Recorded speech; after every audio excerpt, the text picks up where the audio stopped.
Good morning, good afternoon, good evening, and welcome back to Paradigm Chess30. We are live this morning with the Elite Paradigm Chess30 Championships 2023 Semifinals. So we have Watu Kobesi, International Master Watu Kobesi versus International Master Ben Hercules, and then we have International Master Donovan van der Heever also taking on Charlton Manyasta. So we're going to be having a look at those games today. For those of you that are new, you will see that the boards, the pieces on the board look slightly different. We have dragon bishops today, and these dragon bishops move the same as a normal bishop combined with a Chinese horse. So let's jump right into this game with Sneaky Weasel and Ngushu. So that's Ben Hercules versus Watu Kobesi. But I do have somebody that's going to join me, so let me see if I can get him online. Yesterday we had one of the co-founders. I'm going to see if I can have the other one as well. Yesterday we had Craig Willenberg, and today I'm going to see if we can get Lorenzo van Niekerk online. Let's send him that link in the meantime.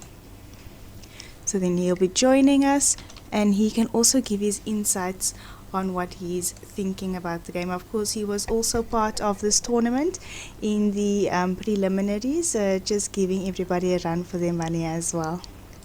So let's see if we're going to get him up soon. Otherwise, let's jump right into this game over here. So we have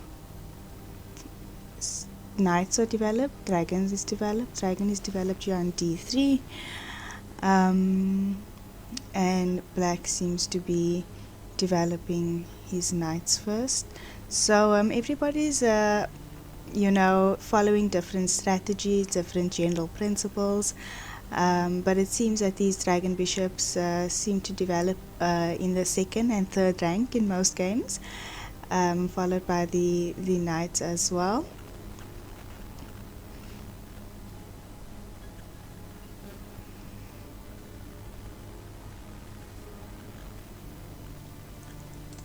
Let's see if we can get this up.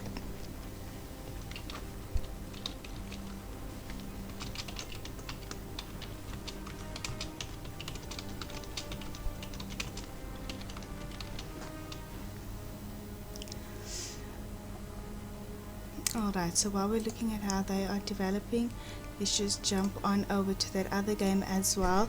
I know these players are quite quick, so I don't want to miss anything. I know these players get into things quite quickly. So yes, definitely, the queen is already on h4 for Donovan van der Heever over here with the white pieces. And Charlton Manyasta, of course, already up on time as usual. He's got about 13 minutes, and Donovan van der Heever is about 10 and a half minutes. But let's see, these dragon bishops over there on the b file seem to be eyeing the king quite nicely, but that knight on f6 seems to be holding things in place at the moment. But we do have e4 on the board, possibly looking to advance the e5, possibly looking to advance to e4, but also freeing up that dragon bishop still there on c6.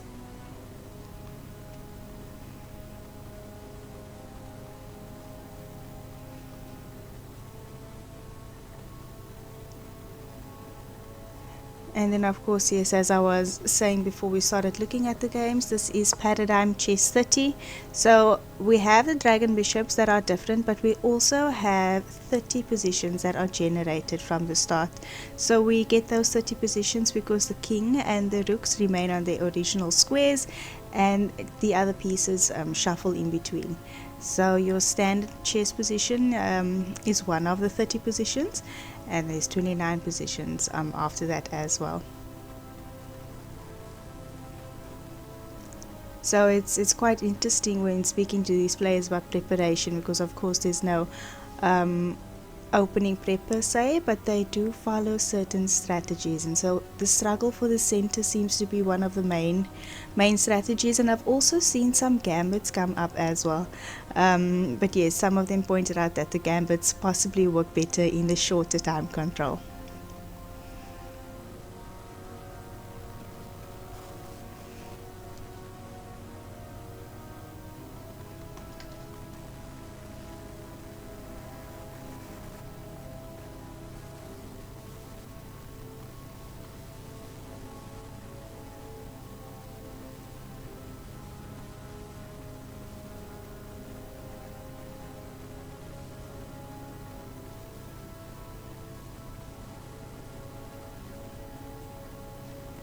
And of course, this is the semi-finals, so we are in the second leg of this match.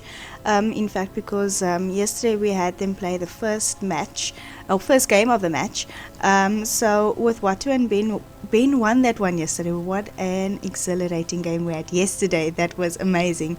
Amazing display. For me, I think that was one of my favorite games of the tournament thus far. But yes, so Ben was able to clinch that one over there.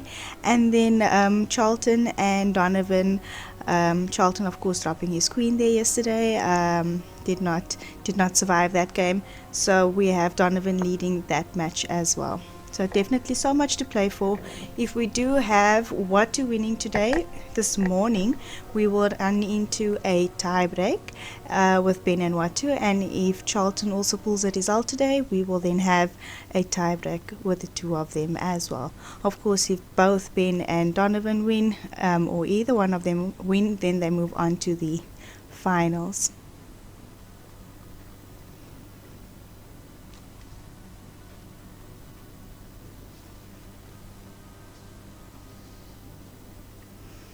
So yeah, we have e4 on the board for white. Of course, trying to stop the advance of the pawn there for black.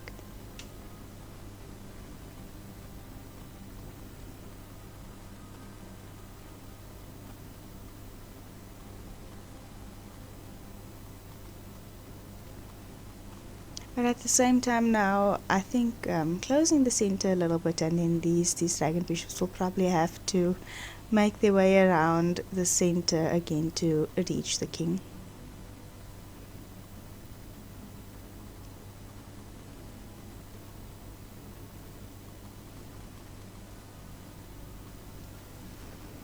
Let's see what has transpired in the other game while we have been looking at this game as well. Let's see. Alright, so these guys still deciding what their strategies are, but I mean Ben just pushing h5 over there and going for the king side immediately. So we've seen this in quite a few games. It's h4, h5 kind of pushes, and you know, sometimes they work and sometimes they seem to be premature, or sometimes some players overextend. But we are quite excited to see what it's going to mean for the tournament, because of course if Ben wins this one, he's through to the finals, and he definitely looks like he is going to push for the win.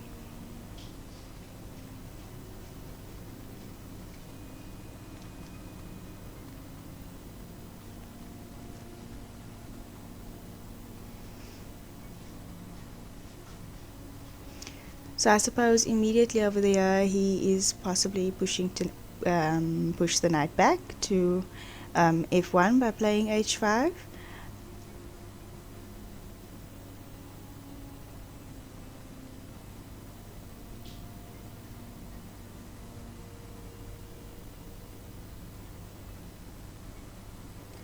But I'm wondering if possibly, you know, just moving the dragon to c3. Oh, he castles. So let's see what happens after h5. That knight is trapped. I'm assuming he can't go. Yeah. Oh, missed the square. Of course, yes, the knight can go to the corner over there, and I suppose he's going to be around for defense and possibly land on f2 as well.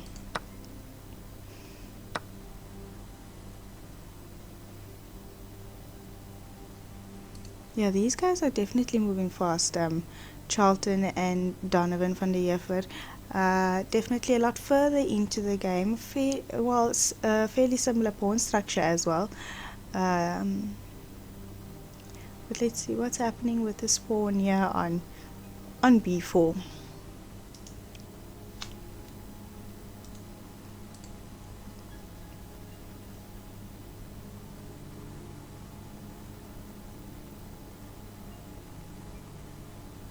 I suppose that d5 pawn will also be under threat if we are going to attempt to take this pawn on b4.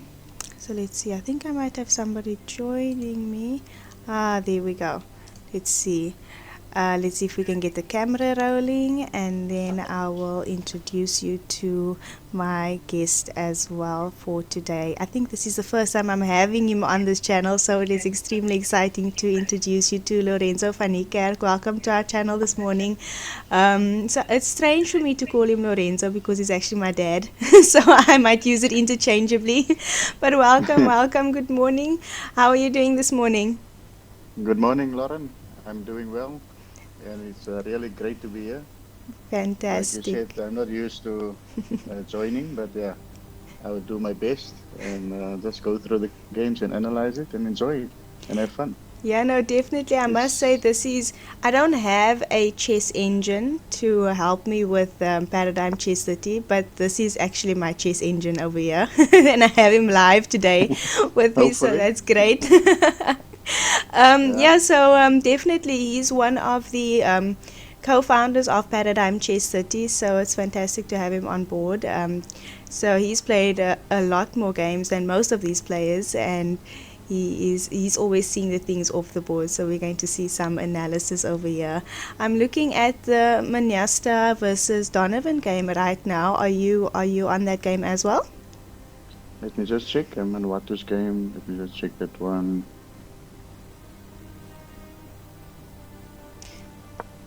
So I'm trying to open it. Alright, so in the meantime, while you are opening it, we do have Donovan's queen is on h4. So I'm assuming he's going to go for the king there. Maybe looking at knight g5, but I don't know if he's got enough pieces on that king side yet. Yeah, at the moment it doesn't look a bit premature. I like white at the moment because you can go e3, knight e3, knight d5, knight g5, all that, and also getting the d file, the rook on d file. But you know, those dragons on the same file is always a problem. That's true. Yeah, they is following it. Yeah, no, definitely. And of course we have to remind the viewers that the dragon bishop is worth 6 points in theory, and so usually you don't want to be giving up your dragon bishop for the rook. Yeah, so there's pressure on e5 as well, so he's prepared to give the flank pawn for the central pawn, which is also a good principle in normal chess. So yeah, and combined with the kingside attack. So there's pressure on the center and combined with the kingside attack. I think that's good. Knight g5, knight d5, taking the knight away from h7. So yeah, I think black is in trouble. So something. Yeah, no, definitely. And if Donovan wins this point, then he will win the match, and that will mean that he goes through to the finals, and that will be exciting. But if Charlton wins this match, then there will be a tie break going on. So we can never disregard the dragon bishop tactics that happen quite often in these games. So of course, I think white is definitely has the upper hand here, but still so much to play for. Yeah, but as viewers, you always want to see tie breaks. Yeah. So I'm excited when that happens. Yeah. Alright, so let's just also How is my audio, Lauren? No, quite good. I can hear you. Can you hear me? Yeah, no, it's very clear. Alright, so I'm just getting comfortable. Fantastic. I'm moving over here to Sneaky Weasel versus Mgusho. So that's Ben Hercules versus Watu Gobesi. We also have I'll check the king. a king side attack while I'm waiting for you to move on to that side. So instead of having the queen advanced and so close to the king here, we have h5, h4 that happened on this side. And also we have Calvin Klaassen Chess saying good morning. Good morning, Calvin Klaassen. Good morning, Robin Klaassen. Morning. So yeah, so we have play on the king side here as well, and Watu's knight also had to retreat there to h1, but I suppose for defensive purposes that could be okay if he lands on f2. What do you think of this position? This one, if I just look at it quickly, it looks like black is better. White is very passive here, as you can see. Black might even opt for the option of king f8. Okay. Queen side castle will not be okay, I think. We'll stop yeah, the time, it's a and bit. then yeah, so I think he will opt for king f8 and the center, of course. Okay, that is okay. That's good for black now, I think. Unless there's something concrete I'm missing. So would you say knight f5 over here? That looks like the most obvious move, yes. And you threaten also, yeah, definitely you threaten e3, knight e3, Something that it's very powerful. I think black is very good, yeah. Yeah, no, I was looking at that e3 square now as well. It looks quite nice.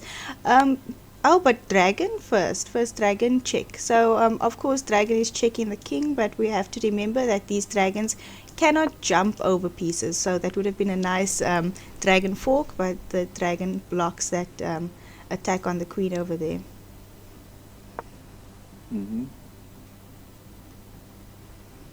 Yeah, a different approach. Let's see, knight, there's nothing threatened at the moment, so knight f5 and also attacking d4. Yeah, I think that's nice there, attacking and also, the d4. Yeah, in normal chess you always have that knight when it goes to, it can also land sometimes on g3, king side attack sacrificing.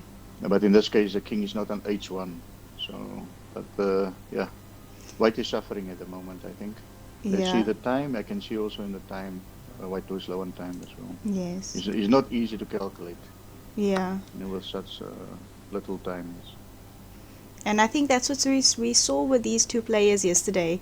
It went into a lot of calculation after having an extremely tense center. Yeah? I see there's also a threat of knight f4. Not now, but maybe that is a possibility. Attacking the two dragons. That is also coming next. Knight f4, because the bishop on e3 is blocking both bishops. That's right. But knight is not... they cannot take the knight, yes, on f4. So black is really bringing all of his pieces in here, and I think this dragon on e3 is proving to be problematic. We have to also consider that this dragon on e2 is actually pinned. So even if one of these bishops, like the bishop on d3, moves away, you'll be putting more pressure on the pinned piece, which is exciting to see this dragon actually pinned to the queen. That's amazing. Like knight f4 is a real threat at the moment. But what is white going to do? Just give up his dragon, I suppose. I don't know if there's anything else he's able to. Let's see. He's probably gonna remember there's still a check. At least one bishop can escape. Yes, but that dragon on e2 is stuck. Yeah, it's still stuck here. So I was thinking maybe. No, it's very difficult. Like I said, I don't want to be white. But let's see his defensive skills. As you know, in Paradigm Chess30, the dragon bishop defensive skill is also very good. And sometimes, like there is coming. I think he's going for the bishop check, yes, at least. At least got rid of one bishop. Being in trouble. It would be and maybe he's prepared to give up his queen for a dragon bishop. That's also an imbalance I've seen that Watu is not afraid to play with. He likes to test the strength of these dragon bishops, and I've seen him often willingly. In fact, I know in this game it seems quite forced, but often willingly go into piece imbalances, because that just seems to be his style of play here in this tournament. Mm-hmm. And I think Yes, we a king on also, f8, so you already made that. yeah. Now, so here we also see the dragon bishop is pinning both the rook and it's pinning the other dragon bishop, black's dragon bishop. So we see both movements of A the double dragon pin. bishop. Yeah, pinning two pieces, not just on diagonals, but the way it moves as a Chinese horse. And Yes, also another tactic is blocking the e2 from taking f4. that's also right. The dragon bishop. Yeah. So it has three tactics in one day. I think this is a great position to add into a book, maybe with demonstrations of pins and blocking the pins and stuff like that. Have you considered Yes, compiling all of these combinations into a book possibly one day? when I get a bit older, maybe more time. Okay. I'd love to do that, really. Yeah, because I think trying to establish an opening book is going to take extremely long, but I think the combinations are quite exciting, and for those that are also getting used to the movement of the piece, I think it would be beneficial for them to indulge in a book like that. Mm-hmm. Yes. You see, the game is sometimes it looks very simple because it's only one edition, the Dragon Bishop. Yes, of course, the 30 positions is also another edition, but it's extremely complex. People are struggling really to master it. Yes, and I think that's where the excitement lies. The excitement lies in the fact that you're not able to exhaust variations, and okay, only start playing after move 20 or so. So I think it allows for creativity, but I think that challenge as well is exciting for these players. I mean, Donovan has basically come out of retirement to play paradigm chess. So I think it's definitely something that's inviting the players. But you also know that Donovan's nickname. Do you know his nickname in chess? I'm going to. I know we call him Donny, but I'm going to say Don Dragon. That's it, Don Dragon. Yeah. The dragon has found him. I think so, and he's always quite excited. But we have to also note here that Watu is now down to under a minute. I don't know. He hasn't indicated any problems on his side technically, so I think he's just thinking over there. And now he's played King to F1. I think just putting himself deeper into that pin. Whoa, is the other game done? Did we miss some action over here? So let's just look at this Charlton Minyasta and Donovan van der Heever game. I think they ran into some tactics over here. Is the game finished? Yeah, they just finished it. So I'm just going to take it to where the knight went check on e7, and then the king went to g7. Are you with me?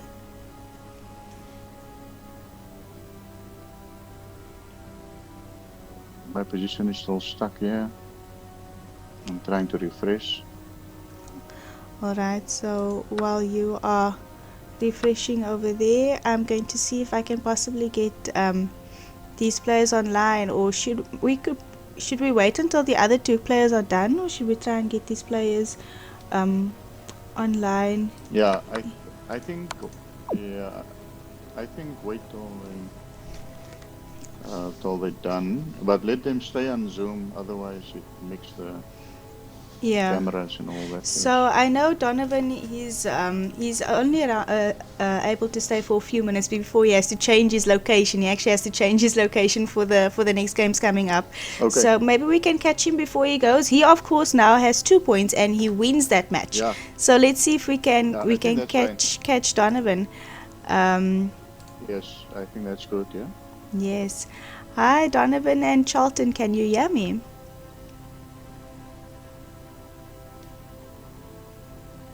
Yes, I can hear you, but I know there's like a lag. I think. Let me just check. Oh, is the lag alright? Yes, I can hear you, but I know there's like a lag. Yeah, probably Um, Twitch. The lag alright? yeah, no. So, how do you feel about that win there, Donovan? Well done, congratulations. Yeah, I don't wanna. Yeah, obviously it's nice to win, but I'm just trying to think like where could he have improved? Yeah, I think Hmm. I'm just trying to see because there's rook d1 and then there's 95 trick. It's kind of annoying. Yeah, maybe bishop c6 was too quick or something. I don't know, or maybe bishop d7 was too quick. One of the two. I'm not sure. But it's Hmm. very tricky, as you guys know. Yeah, this game, this Yeah. paradigm. No, definitely, definitely. And Charlton, how are you feeling this morning? I'm feeling good. You're feeling good. I think That's I great. yeah, but I think I only missed this E4 idea Oh, wait. going knight E3. Yeah. So so so when I go queen h4 and you go e5, no, actually, so can I talk about it? So the thing is, like, I wanted to play. Yeah, let me just check my time. I still have time. Yeah, it's alright. Because maybe you guys must just give me leniency. I need to walk to another place, like close to 10. But what I want to say is like when I play, I wanted to play maybe. Let me just see. Instead of when you play e5, maybe I wanted to play knight c3. But the problem is you have maybe bishop f5. No? You see that? Because both bishops can Bishop. go to f5 and you attack my queen. And then Yeah. so that's kind of tricky because you can exchange on d3 and maybe go again bishop f5. And you attack the rook maybe and the queen and you're threatening bishop d3. No? So it's very annoying. So Yeah. I wanted to play knight c3 with these checkmating ideas. No? But if you play e4, I can take on e4 in that position, something like that. But the trick is you can go bishop f5. So I had to play e4, I think. But yeah. So initially when I was playing c4, before I played c4, I thought, okay, bc4, d4, queen c4, bishop d6. Then and I was thinking just putting the Lauren? it's on d3. I actually missed initially that I can go to h4, but then I was thinking, and then because I know you're going e5 next, and then there's the fork if I'm on d3. So Hello, I went Lauren? queen h4, but it's very tricky. So e4 kind of protects that bishop f5 thing, I think. What was your intention, bishop f5 or what? I was thinking like bishop F5 if I ever get a chance. Yeah. So But then just like it's very strong. yeah. Yeah. Then I just missed E4. Oh, I see. But I also have to play e4 because, I mean, if you play e4, then it's like strong for you because both bishops are open and you get a lot of space. Yeah. So that's why I had to be also queen h4. Otherwise, you can attack me by castle. But e4. And I think like D takes C4 from me was also a mistake Lauren, can you hear me? because I could have just castled and then your Yeah, maybe queen hindsight, doesn't yes. yeah, and In then your hindsight, queen maybe doesn't immediately come in. go to h4. Yeah, because it's tricky for you to unravel. Actually, you need to be very patient. Yeah. Yeah, you might be right, but one would think maybe like okay, you play dc4, queen c4, and bishop d6, queen h4, and you go e5, and you think maybe you got lots of moves to unravel, but as it goes on, it's very double-edged. Like a5 is strong, but then I realized okay, I expected it, so I realized I have to sack the pawn. Obviously, I can't go b5. You just take it, no? So I have to castle. Yeah. No? And e5 is still hanging, so I have time. Yeah, but yeah. Yeah, no, definitely an extremely complex game. We have my dad on the other line actually, Lorenzo van Niekerk. So I'm going to ask him if he has any questions there for you guys on this position or these positions that you guys have had in these games. Donovan, I know you are in a rush. So any questions from your side there, Lorenzo van Niekerk? Yeah, no, a very good game to watch. I didn't follow the game from the start, but a very clinical way of executing the attack. Yeah, no, so he says it was an It's very exciting good, yeah. game, yeah, and clinical as well. He says there towards the end. But yeah, I must say it has been exciting to watch you guys. Charlton, I have a question for you. How are you able to keep these guys under so much time pressure all the time? I, I think it's Talking. just, I think it's just a bit of me playing fast. Yeah, I also like but sometimes. you're accurate. You're so accurate. How do you manage to play so fast and remain this accurate? I mean, most of the times I see you have more than 15 minutes, and we start off with 15 minutes. I think I'm good like at finding some good positions for me to play. In some moves is like lots. I think. Ah, okay, great. So you're taking quite nicely to this variant. You've risen quite quickly also to that 2000 rating barrier over there. So well done to you over there. I do think we are Thank you. going to have a is that in the finals where you'll be playing for third and fourth place. So we'll just have to see who your opponent is going to be when we have a look at this game with Ben and Watu. Of course, they are Ben is leading that match over there with 1 point, but we have to see what happens in that game. But until then, enjoy your mini break, and then we'll catch up soon, guys. Thank Yeah, I'm you. gonna go so long, but I'm still online. Yeah? All right. We'll see you soon. Okay, so that was that there from Charlton and Donovan. They have now finished their match, and we are going to go back to the game with Sneaky Weasel and Ngusho. So this is what we had yesterday. We had them both basically under 30 seconds. So I'm back at the game with Sneaky Weasel, Ngusho, Ben Hercules versus Watukubisi. An extremely important match because this match determines whether there will be a tiebreak or whether Ben goes through to the finals. So we have to keep a close eye on this game. A lot has transpired since we've last left this game. We had a Dragon Bishop on E3 with so many pins, but let's see what happened. What captured what? I think the knight captured the Dragon Bishop eventually. Yes, that is what happened. Yes. I see. I think we're trying to get the cameras ready again, but Ben is standing and playing, so he means business.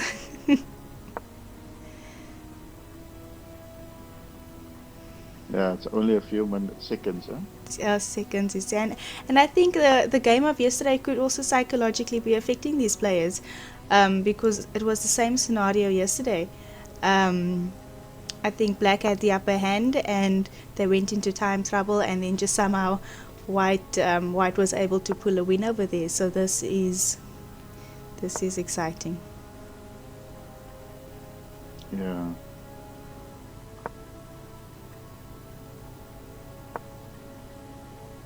Watu is down in material, and he doesn't have any outposts for his knights.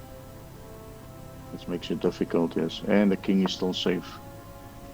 But what is Black's plan? Yeah, you now think he's gonna what play? about the check? There's a check. There's a check coming up on H4. Oh, And the bishop drop. Is that real? Is that, you see what I mean? This time trouble, the time pressures. It's not easy. Yeah, no, Ben shaking his head over there. Yeah. I don't know. There's no way to save it, but I mean, he's got to make a move, and he has. He'll take the knight over there, I suppose. Let's see what the material's looking like now. Fairly equal, but now I think is White's structure a little bit better? He will be happy with a draw even here, Oh yes. because a draw is enough to win.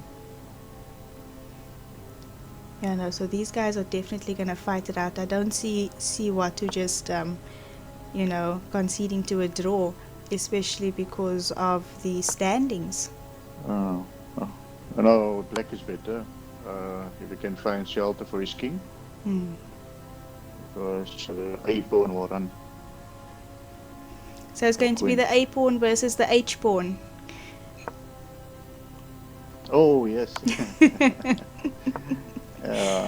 That's another one. Yes. Oh. Well, they've managed to stabilize their time as well, so they're not under a minute anymore, but of course not so much time to think. But yeah, we've got two outside pass pawns. Yeah. Watu can force a perpetual, but it's not good. No, not for White. Not Not forced, for but- White. So, do you think Black will take this pawn on C3? Yes. I think you need to do that. Yeah, that's it. It goes. Yeah, You so see the pawns king are is stopping. also.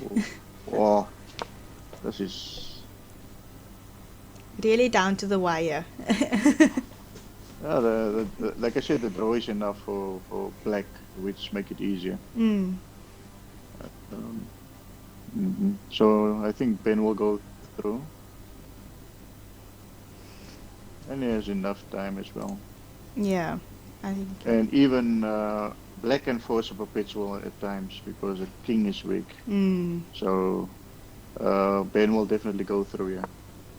And I think such a nice recovery even after dropping that dragon bishop by playing g5 and then picking the knight up.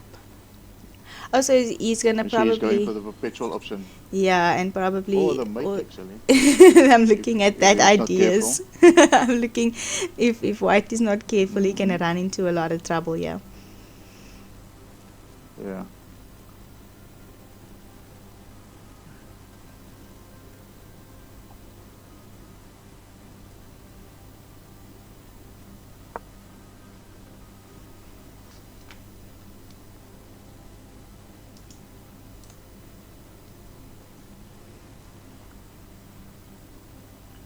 Maybe the king can find some shelter there on g5.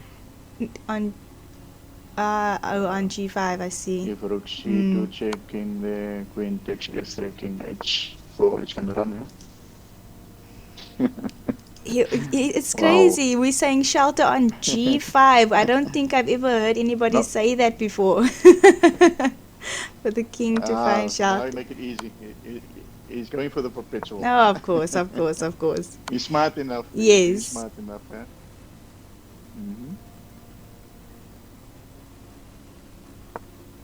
That's very wise. Extremely. And of course, white who goes to f2, he can still, you can either keep checking or pick the rook up again.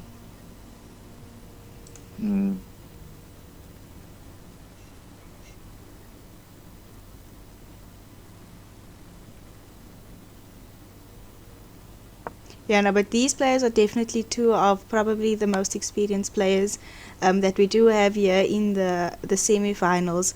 So the fact that they're here in the semifinals and not in the finals, it already just shows you how tight the competition is.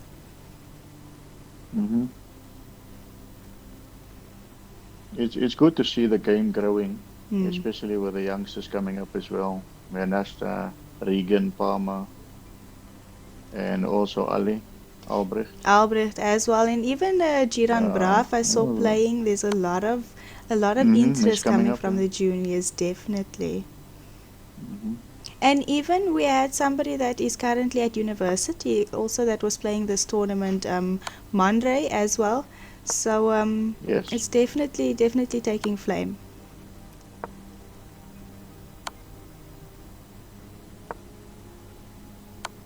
Yeah, so he's just gonna keep checking. Yeah, that's it. That's enough. Yeah. And I think we know then what our finals is going to look like. It's going to be Ben versus Donovan. Yes. Wow, is Donovan going to live up to that Don Dragon nickname? Let me catch these players before they go. Wow, what a game. Let's see, let's get them here. Hi, Watu Ben, can you hear me? Yes, we can hear you. Well done, guys. Fantastic. Watching your guys' games probably gives me the most adrenaline rushes of the entire tournament. So thank you for that. Well done. A lot of pins over there with that dragon on e3 early on in the game. Yeah, it's just I played badly. It's too early in the morning. Just completely lost. I mean, actually, Dragon D7 is a big mistake, man. You just play Queen G5 and I can resign. I saw Queen G5 actually. That's probably why you went King F1, right?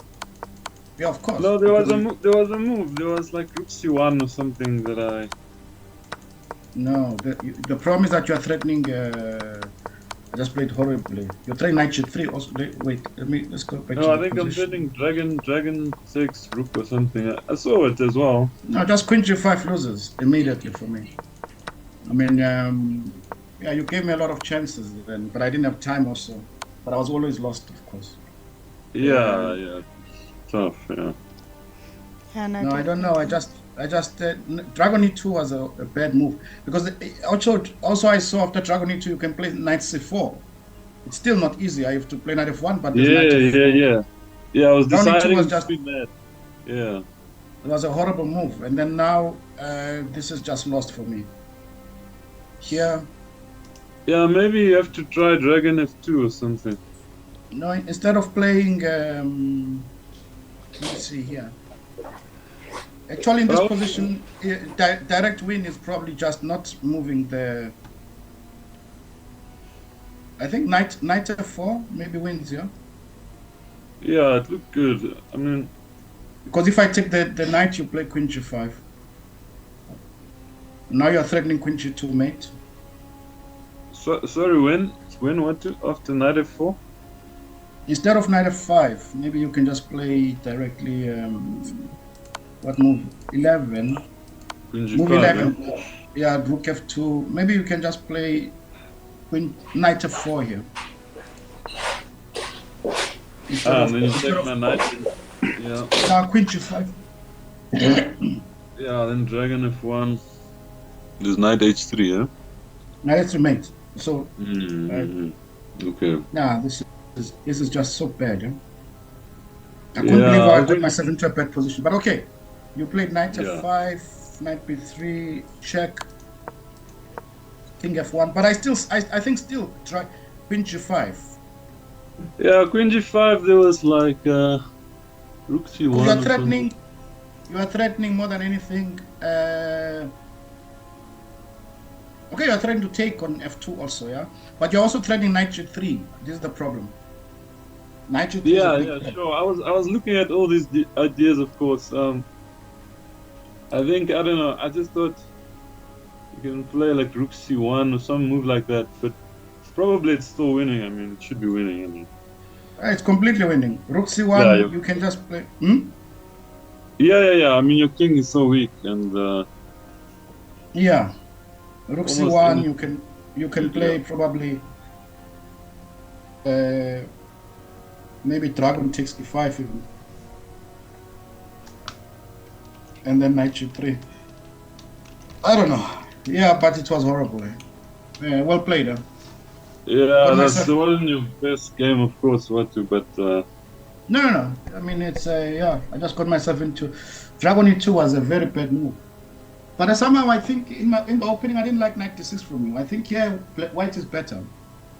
I have the sense as well. I think when I played h5, I was trying to just stir the pot a bit. I think you should just go knight back, knight f1, or something like that. Yeah, no, okay. I should play dragon e3 for starters. Just dragon e3, and then for example, if I play dragon e3, if you play h5, I have e5. Although you have knight c4.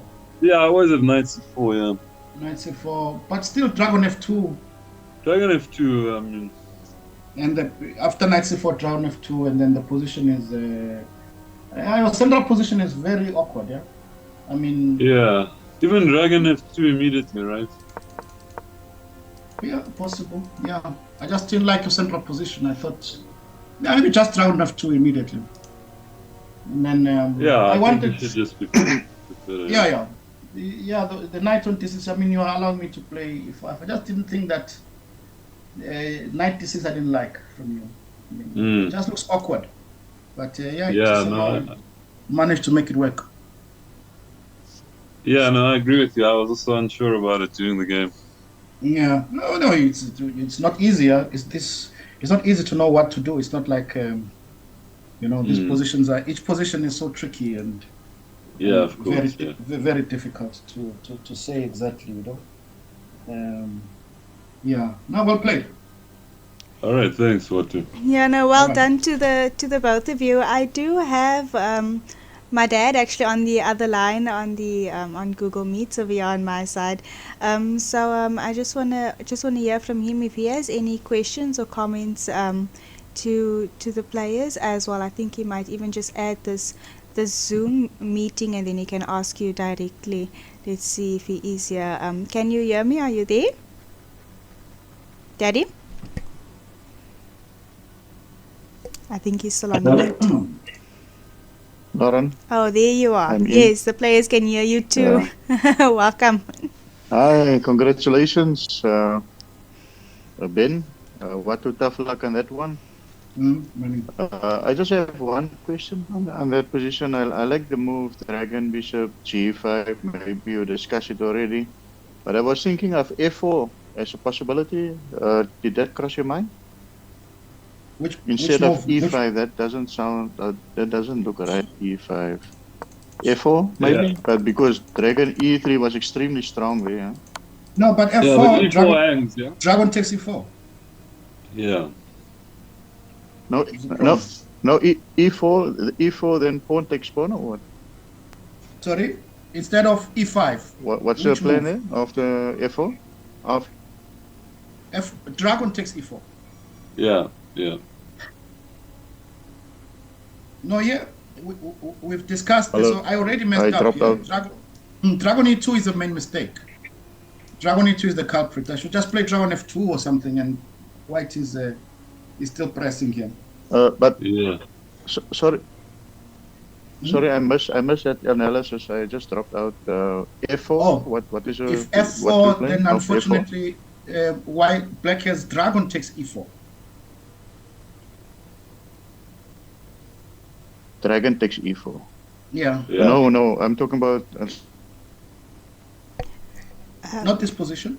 Let's see, maybe after pushing E5, perhaps. Let's see what happened. No, we don't have After F4 on move, that. Yeah. which move number? Move 10, Number- Dragon G5 and F4. Yeah, Yes, I take E5, E4 there. Dragon F4. The Dragon takes on E4. Yeah, Dragon can take pawn on E4. Oh, that one, yeah. That is still not Unfortunately, yeah. good. Yeah.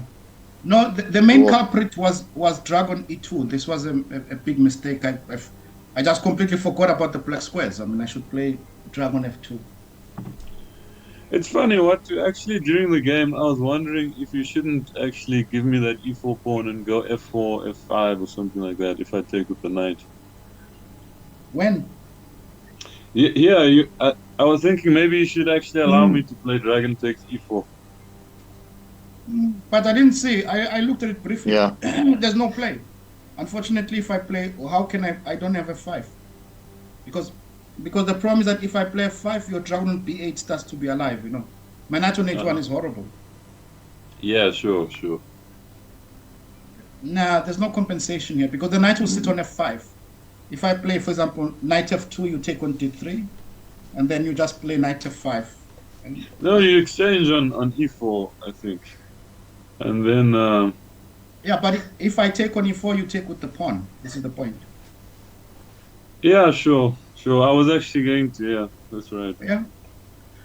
And you don't castle, you put your king on F8, and then you Yeah. It's not a good position, yeah. But okay, it's still better than what I got in the game. Yeah. Yeah. Yeah, it is what it is. No, well done Well to done, both guys. players. Yes, no, definitely well done. So then we do have Ben winning that match over there. Well done to you, Ben. And then Watu, you will be then playing against Charlton Manyasta over there for third and fourth place. You want to take a quick break? I know it's scheduled to start for 10 o'clock, but I mean it's 10 o'clock now. I'm not sure you want to take a quick 5-minute break. Would that be okay? Yeah, please, just 5 minutes. Yeah, maybe start at 10:05. Okay, fantastic. So then you guys catch your breath there on that side, and then we will be moving on here on this side. Well done, guys. See you guys in a bit. All right, thanks. Good luck. Okay, bye. All right, so then we are moving on to the finals. let me just see what the schedule actually says, if they play it at the same time or if we have the one after the other. So I think the players playing for first and second, so they are playing all at the same time. So let's say, okay, 10 past 10. So we're going to give them that break, and we will catch them as soon as they are back. But yes, what a phenomenal display of the way these dragon bishops can be utilized, especially in this game, I think, with Watu and Ben. Those pins just with that dragon bishop on e3 over there. This dragon bishop was pinned to the queen, and this rook is obviously pinned to the king. And then of course what you do with a pin piece is you put more pressure on it, and that is what happened. The knight went and just put more pressure on the pinned piece, and at the same time delivering a knight fork. So really well played over there. We look forward to the upcoming matches. So let's refresh on the side and let's do what I like to do, just see if anybody else is playing. Alright, so nobody else is playing at the moment, nobody's practicing. Sometimes these players during their break have the time or the energy or just the enthusiasm to practice a quick blitz game.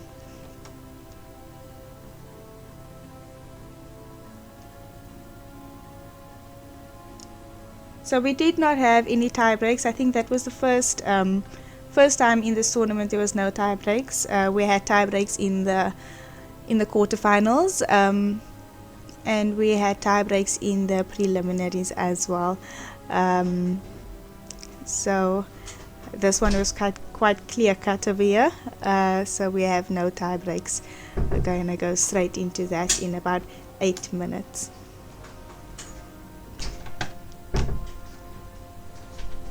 Let's see if I do have another guest going to join me. I'll just have to find that.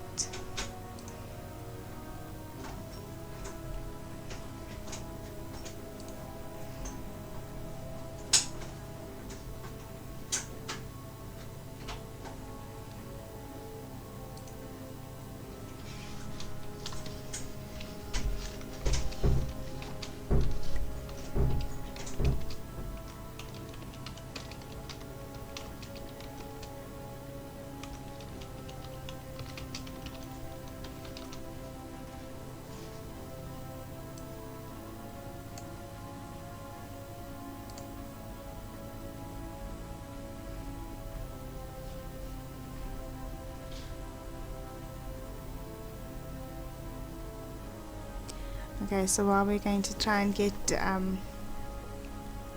other guests on the line, let's see if we can have a relook at what's happening with the scores. So of course we have the finals coming up, so that will be Charlton and Watu both playing there for 3rd and 4th position, and then we have Ben versus Donovan van der Heever as well. That will be playing for 1st and 2nd, in fact. So we're going to see who will be crowned the Paradigm King. Don Dragon, it would actually be quite interesting, because the match against Watu and International Master Min, his handle name is Dragon B70, and he won that match. So if Don Dragon wins this match, I think we should all start implementing Dragon somehow into either our nicknames or our handle names, because that seems to be the one that wins the tournaments. I thought the same way, Lauren. Ah, so that would be phenomenal. I think that would be great. You know, Donnie was the last person to confirm, actually. I was waiting for him till the very end, because he had some other commitments on, but finally he managed to join. Yes, no, Don Dragon over here, also in the chat, quite active in the chat, so thank you for that to Don Dragon.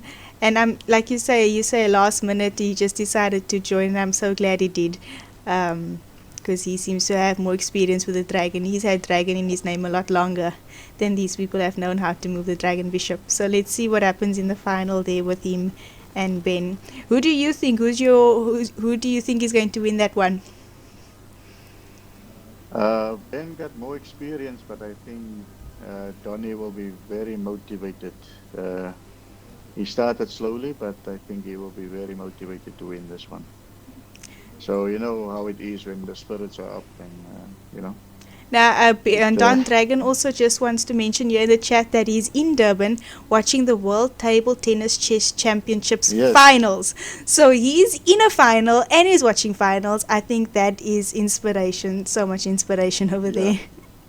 Yeah, that is the reason why he was so slow in confirming. That was a commitment. I didn't want to mention it, but now since you mention it, yes. Yeah, but I'm glad he could balance it because.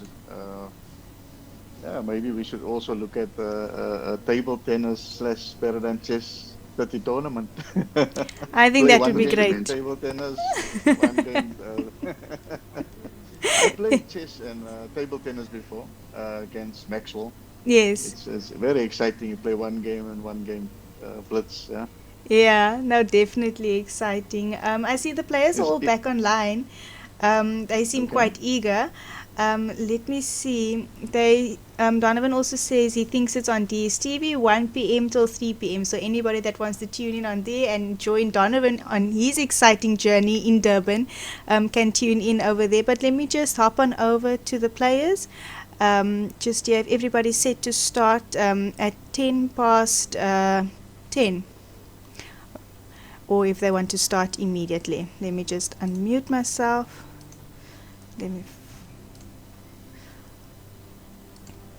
Alright, welcome back everybody. I hope you had a good quick refresher over there. So just tell me, are you guys ready to start for 10 past 10 or are you ready right now?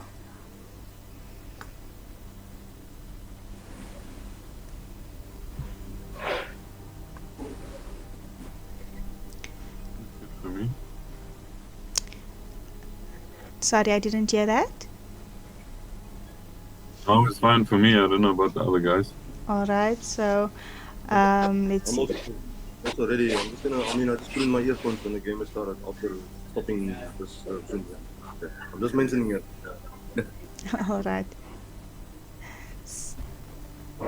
So if players are ready, you may issue a challenge, but of course if you do prefer to wait until 10 past 10, that's also perfectly fine, and then we will catch your game as well. Good luck everybody, enjoy, and so this is the finals.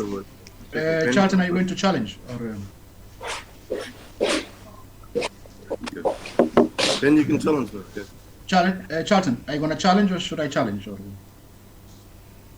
Any colors or houses? So it will still be a 2-game match. I had better results than it goes first, I think. I mean, you had better results, I think. That was the norm until now. It's the norm, yeah. Okay. All right, so you guys set to go.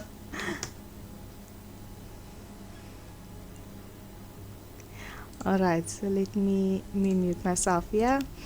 All right, great. So the players seem set to go. I'm going to just see if I can find the games and then of course cover them. So they are issuing each other challenges at the moment. We do have Sneaky Weasel versus Sunny Shavia. This is the match for first and second place. Donovan making an interesting comment over there. He says when he starts with black, it gives him better results in the match. So we're going to have to see if that is the case in this match, and that actually gives him the victory and the title of the championship.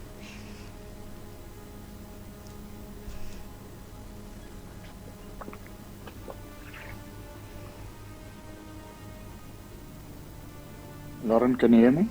Yes, I can hear you. Are you able to hear me? Yeah, I've changed my headset, so I just wanted to know if I'm clear. Okay. So the games have started. We are here with Sanisha Sanisha versus the Sneaky Weasel. And I was just saying now that Donovan made a interesting comment. He says when he starts with black, he gets better results. So he insisted that Ben be white. Mm-hmm. No, I've noticed that as well when I play black. It is almost like you know you need to equalize first. You don't just go full out for the attack. From the start and being over aggressive and all that. So I think it has to do with that. You know, you need to build up slowly and then Yes. Okay, so equalize and then yeah, so attack. psychologically So I and think it has also to do with that. match planning the match. Yes, yes. Yeah, you tend to be more overconfident when you play white. Yeah. That is the biggest danger there. Okay, so it's a quiet game. Knight e3, everything looks good. No gambits. Not yet. Black But I don't normally think so. in this position will go for fianchetto because you need to develop two bishops. Unless you develop the one first, the diagonal, and then the other one on e7, but that's a problem because of the knight that can jump immediately to d5 and f5.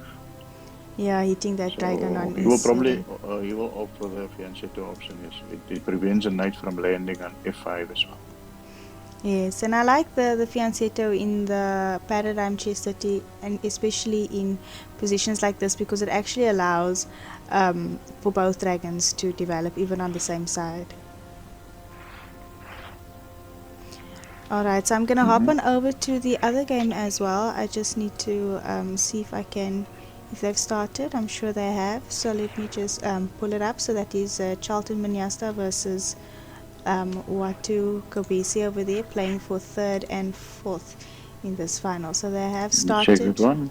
And Watu is black in this position, and Charlton is white. Interesting over here, Charlton actually using some time in this opening, so maybe he's trying to strategize here in this last few games that he's got left to display his talents, but definitely a young talent.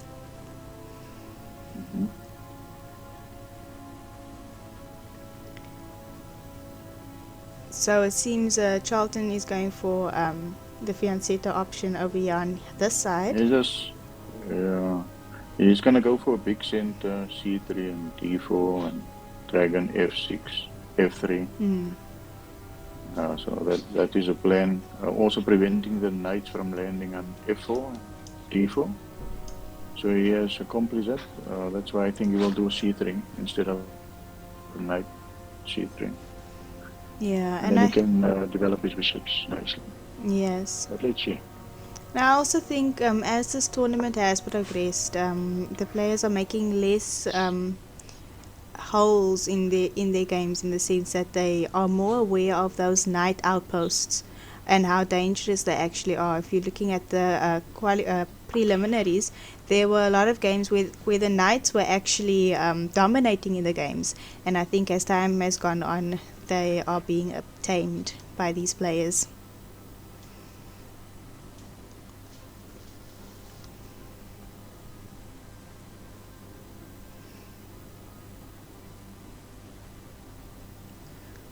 Alright, so Watu developing both of his knights there in the center, and he goes dragon from d1 in fact to f3.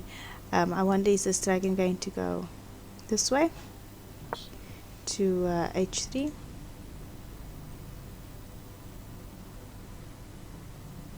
Yeah. When someone plays like that, you already think he will go for the queenside castling. Let's see. Maybe they want to entertain us, queenside opposite side castling. I hope so. Yeah, so we have f5 on the board, and then that is met with knight going to c3. So perhaps the queenside castling is not a bad prediction. I must say to the viewers, Lorenzo van Niekerk, my dad, is probably the best at predicting anything. Whenever he predicts something, it comes true. So let's test it out here in this game.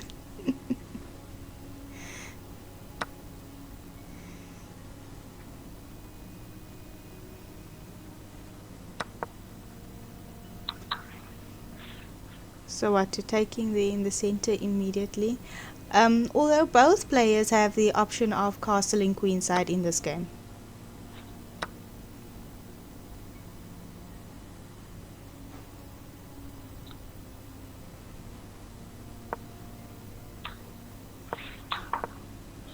And they're playing quite quickly over here, advancing in the center there for Watu, and then the dragon bishop going to c5, hitting the queen there on f8.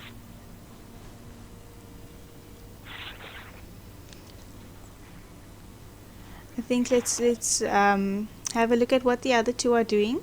The ones that are playing for first and second, Sanisha and the Sneaky Weasel. Last we saw here, they were playing just developing, slowly developing. So let's see how that has transpired on the side.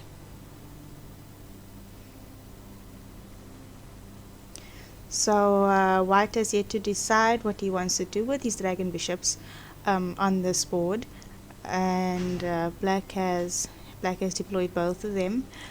We do have h4 and h5 on the board, so that's quite interesting.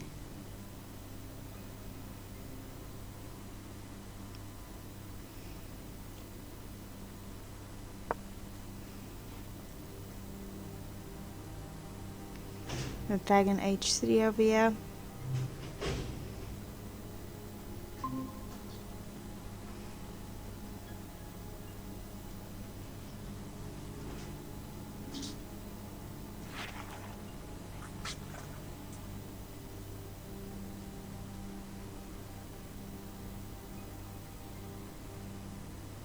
Yeah, no, these guys definitely taking their time. Of course, this is an extremely important match.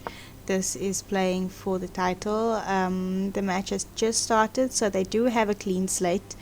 But of course, it's better to go into the last game with a plus side on your side.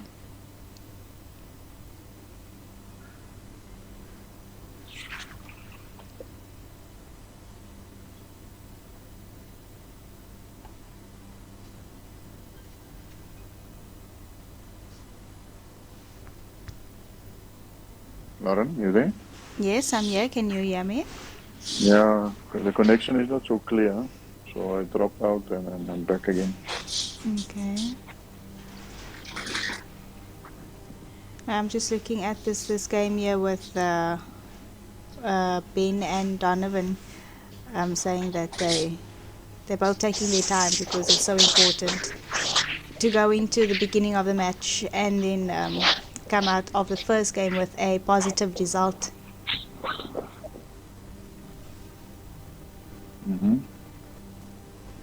Yeah, I see they've settled there, but let's see. This is going to be a slow game. No, definitely.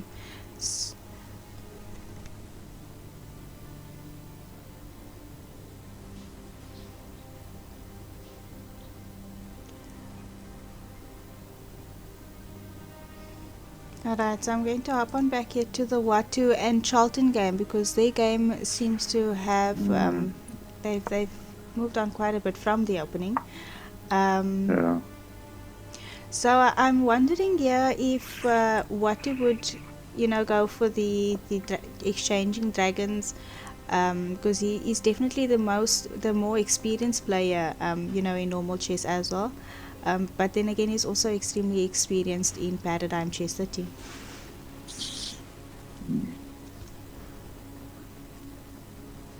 I like, let me see, Dragon E6. But then, no, you see this Dragon E6, and Dragon takes Dragon, Queen takes, but then it's Queen takes Pawn. So he's got Dragon E6 on the board B7. over here. Oh, okay. Let me just refresh it. I don't like that too much. I thought now maybe that's an option. But remember that the dragon can't take. Oh, dragon takes dragon on E7, and yes, queen and then Queen takes, and then Queen takes Pawn, attacking the Rook and the Knight. That is why I thought initially of Dragon E6. Yeah. But then I saw unless I miss something, yeah. Let's see. Queen takes pawn, then where does the knight and the and the rook? What happens to that? You see what I mean? And but also at the same time, it's never as simple as it seems. But let's that looks like it just a simple play over there.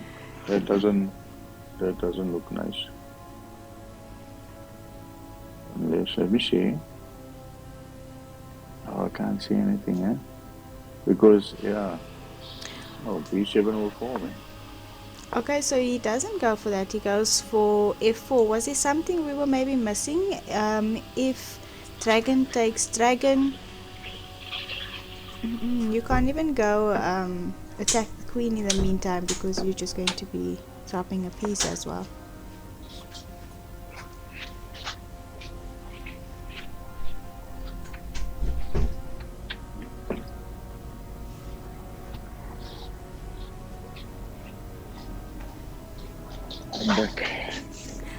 Alright, how's your schedule looking this morning? I do have Megan that wants to join, but of course this is your first time on the channel. I don't want to cut your time short if you are enjoying being the live engine. So far I'm enjoying it, and I think maybe it might continue. Okay, fantastic. No, it's great to have you here. So definitely, I'll put her on hold for a moment, and then. But if you do have anything that you need to do, you can let me know, and then we can maybe just drop her a message. Okay, so his defending is c5, dragon bishop, so. But I don't like that move. Because pawn takes pawn, and no, I don't like that move at all. Maybe you just want to, he's threatening dragon bishop takes, dragon queen takes, knight c5. But like I said, the b7, he could have just taken that.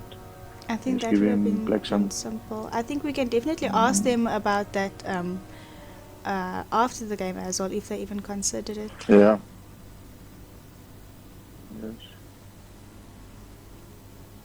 But yes, these players have not castled yet either. So both of their kings still in the center, which is interesting because the center is so open. And I assume even now with this pawn on going to f4, would it possibly be because white maybe feels that black's king is a little bit more exposed than his once he castles? The thing is, white is ahead in development. That is one of the pluses at the moment. Let me see here. Just opening that again. Oh no, I was looking at Ben's game now. Alright, so I'll join you there. You see, white can easily castle, and black still need to bring out his queen, and he can can bring his pieces out with a tempo. Yes, and I suppose after dragon bishop takes dragon bishop 7. Yeah, so even so even when you, like you say, dragon bishop takes dragon bishop and the other dragon bishop takes back, you're just assisting white in his development. Definitely tempo here for white with those kind of moves. And if white to play pawn takes pawn, you can even castle long and threaten the rook on e1. Yes. Yeah, it's not so nice, yeah. So it's better to keep it close, yeah? Yeah. Yeah, because even if after castle, pawn takes pawn and then castling, it's not like black can do the same follow-up with castle because of those two dragons that are on that file.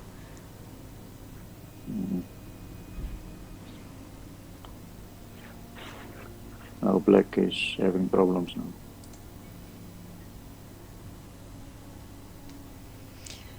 So he didn't go for your fianchetto option earlier.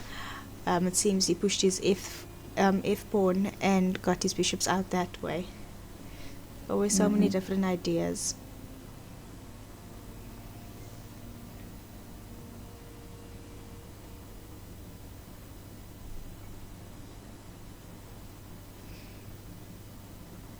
And then, of course, the standard over here, Charlton Manyasa, basically about 12 minutes on his clock, and Watu has about 5.5 minutes on his clock. What about A6? Just hitting that queen a bit. You know, that pawn and that knight is annoying. If queen takes pawn,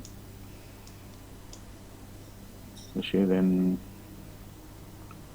yeah, it's still a problem. Yeah, because you're saying if queen takes pawn, you're too much. You can't just take the dragon even, because too many things are hanging. But then rook b8. If a6, queen takes pawn, rook b8. Yeah, I suppose, because that knight is still defended by that dragon. What? Yeah, what you need to react? Yeah, you can't even develop normally with queen f6 in that, or even playing dragon bishop takes dragon bishop, because it just helps white. Yes. So is it that white's position is so overwhelming that he's able to make a move like f4 and not even go for that dragon takes dragon and queen takes on b7 and I would have gone for that. That for me is simple now. A6, I think. A6. You know, if he doesn't do that, I think black is in trouble. I might miss something, but a6. Can you just look at that? A6, I'm looking at a6 and queen takes and then rook b8. And then dragon takes dragon. Can dragon take dragon over there? You see, yeah, rook b8, and then also his dragon is under attack now. Yeah, so dragon takes on e7. Can you do that? Because even if rook takes after rook b8. After rook b8, then dragon takes dragon. Yes. Because even then, if rook takes queen on b7, dragon can take queen on f. So I think you still win a pawn over there. But Watu now has queen. What about if queen takes pawn, rook b8, dragon takes dragon, rook takes queen? And then dragon takes queen. And then rook takes something like that. Yeah, no, I definitely think that is something he could have looked at, just to unbind the position a bit. I think he would possibly just give a pawn for that position. Yeah, I think he won a castle now. Yeah. But now with dragon takes dragon, you have to play king takes. Yes. And then artificially castle. But you think he wants to push past here in the center? Because I was looking at dragon e3, but can you push your pawn to e4 then? Yeah, but you can see now that is one of the biggest dangers with exposing your queen so quick. Now he's gaining tempos. Definitely. Maybe queen f7 would have been a better option at least, but he missed probably dragon e3. Yeah, gaining that tempo over there. E4 should be fine. I think he will probably go for e4. Yes. That is a wise thing to do. So let me just explain here to one of the viewers in the chat over here, NFDS1, asking how does the dragon move. So we are quite excited about this move here on e3 because this dragon bishop moves like a normal bishop. So you've got your dragon on your diagonals, but this dragon also moves like a Chinese horse. So that means it moves straight and then skew. So I say Chinese horse and not knight because these dragons cannot jump. So for example, this queen now has gone to e4, but this dragon on c5 is not attacking the queen because it cannot jump over pieces. So although it moves like a knight, we say Chinese horse because it needs that adjacent square to be vacant to be able to move like a knight. So that's dragon bishop, and also the dragon bishop is worth 6 points. Okay, so we do have castling queenside over here on the board for white. And of that course, queen is too exposed. I think so too. I don't like it.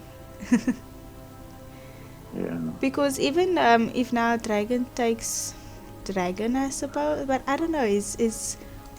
What is Black's plans over here? I don't. I think Maybe there's so trying to much. exchange queens. Oh, you think he's coming around the back trying to exchange queens? That's quite interesting. So of course dragon takes dragon over there.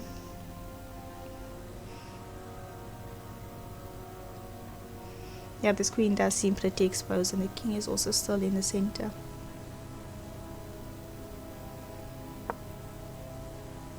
Yeah, so the dragon on c5, just for the viewers over here, he asked the dragon on c5 was not attacking b7, and that is correctly assumed because it cannot jump over the knight.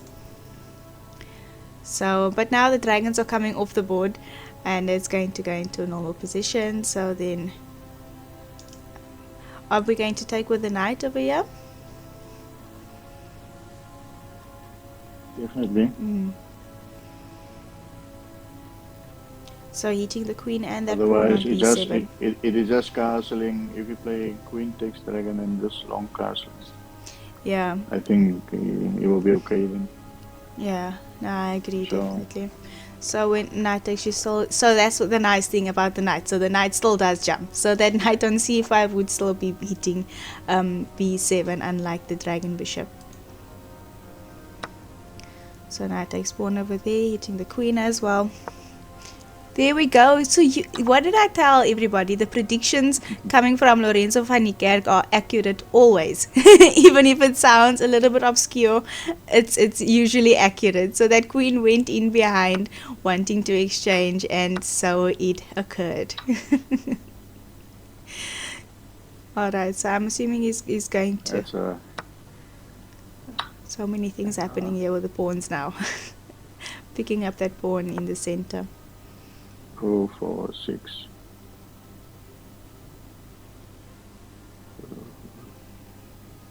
Yeah, white is a pawn up.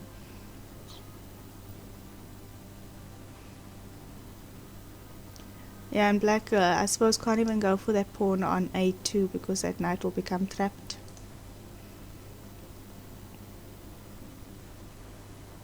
Probably go for long castle now. Yeah, there we go. At least. That's it. Alright, so now we have a standard endgame here for these two playing for third and fourth position. So let's head over and see what's happening on the board with Sanisha, who is Donovan van der Heever, versus the sneaky weasel Ben Hercules, both playing for first position and to be the champion of the Elite Paradigm Chess30 Championships 2023. What a slow strategical game, huh? But I would imagine because there's just so much to play for. So they're probably not going to be risking as much.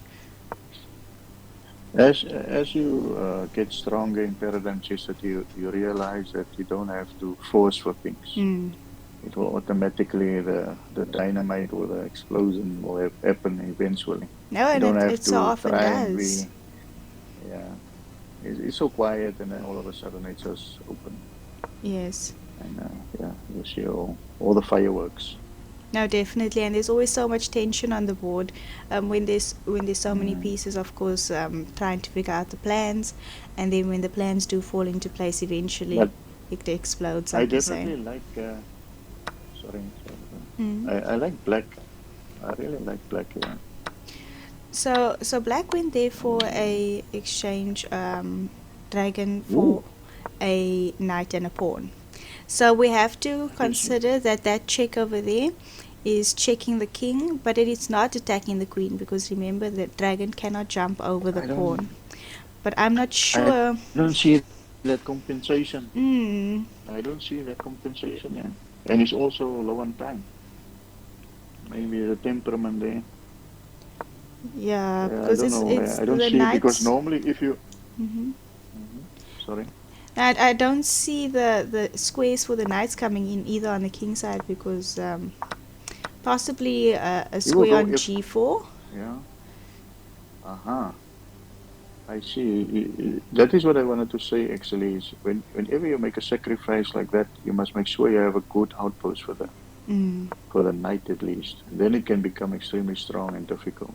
Yeah, so that's also But I what's so can see amazing now. about Paradigm Chess30 is that not only has the dragon bishop or the bishop been enhanced and basically been promoted, I would say, to a dragon with an extra movement, but the knight all of a sudden has extra strength because there's less pieces that will exchange for a knight. So the outposts with the knights are extremely dangerous.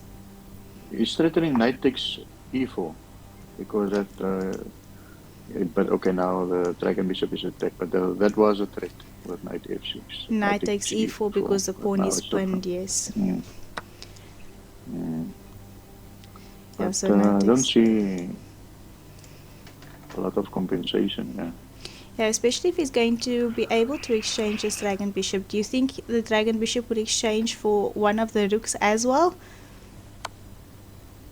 Or would he keep this No. dragon bishop? No, you need to keep it. But now I don't know. I don't see the. I suppose knight to g4 is interesting because he can't take on the dragon now, exchange the dragons, because then he will drop material. But he gets some material back now, but I still struggle to understand that sacrifice.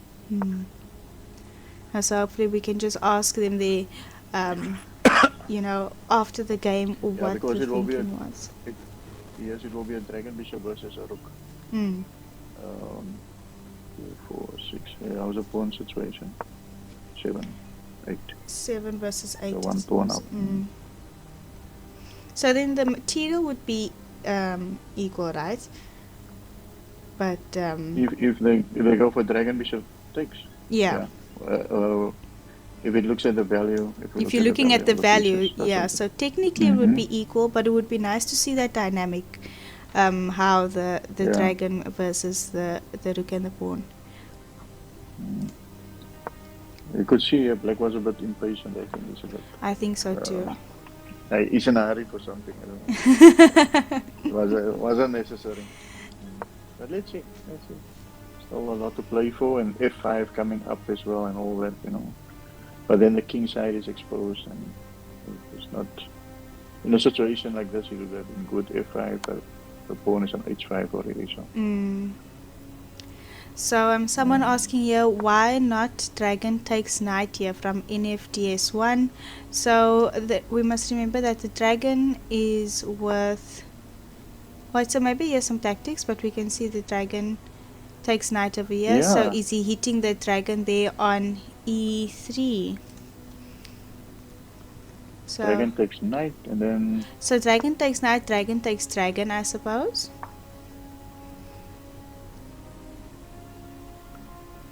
Yeah. So I think you drop material.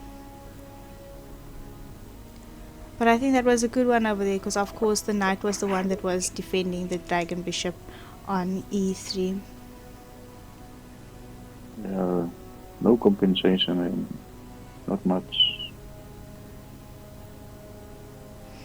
Alright, so let's see, let's just have a look at that. So he's suggesting that in that position, dragon takes knight, and if dragon takes dragon, then dragon takes knight on e6 as well. Let's see what the situation. So you want to take 2 knights, I suppose, which is 3 plus 3, which gives you 6. So 6 for 6, I suppose, because after dragon, and you would have to, both of the dragons would go. What do you think about that option over there? So it's it's a bit further. Dragon takes. Maybe that was possible. And dragon takes dragon. And then dragon takes knight on e6. Okay. Yeah, maybe that was a possibility. Definitely a possibility there. You'd be making an exchange over there. So quite sharp for somebody that just asked me how the dragons move, and he is giving so much input over here. Thank you so much. I appreciate that there from NFDS1.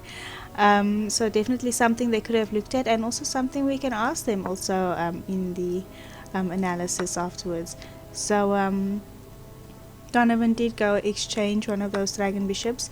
And so let's see, what is the count now? I can see now. A knight and a pawn dragon for a bishop dragon. versus knight. And no outpost for the knights. That's the thing. These except for G4, but G4 can be neutralized with knight H2. Yes. But then you have the other knight. If there was an outpost, and it would have been good. Otherwise, it's a bit difficult, yes.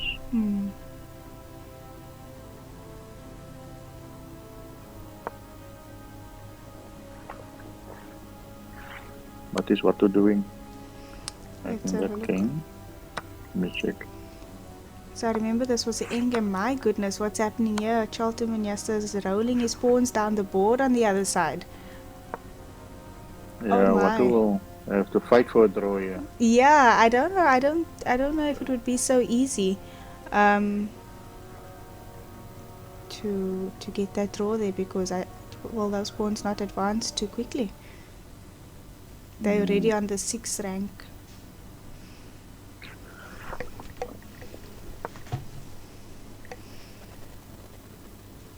Wow. Yes, I don't know what the defense here would be for black.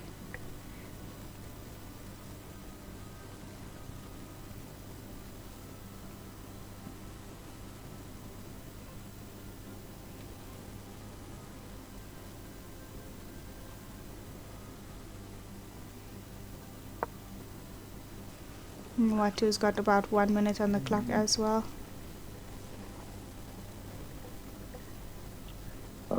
Yeah, that I was now thinking of.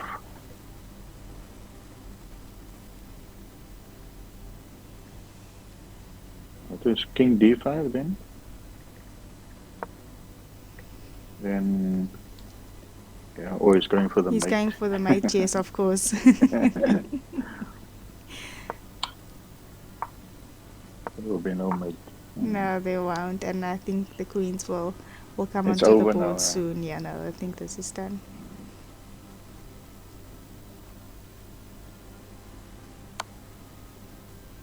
And Watu just delivering his last few checks over here. And Charlton just going to tuck his king away.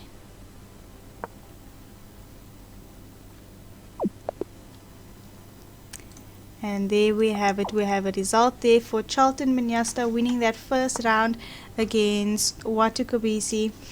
And that is their first round of their match, playing for 3rd and 4th place. You want to hop on over to the Zoom to chat to the players? Yeah, I can. Let's go there. Let me do so. All right. Charlton and Watu finishing your first game there of that, the first leg of that match over there. Well done, guys. Well done on your result there, Charlton. Thank you.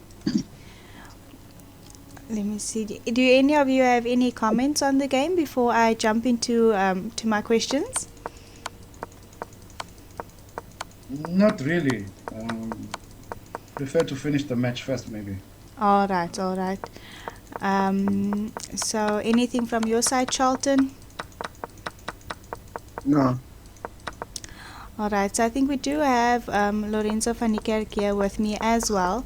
Let's just see if he has anything from his side. I think he did see some things earlier in the game that he might have some questions for. Are you there? Yeah, well done, Charlton. Thank you.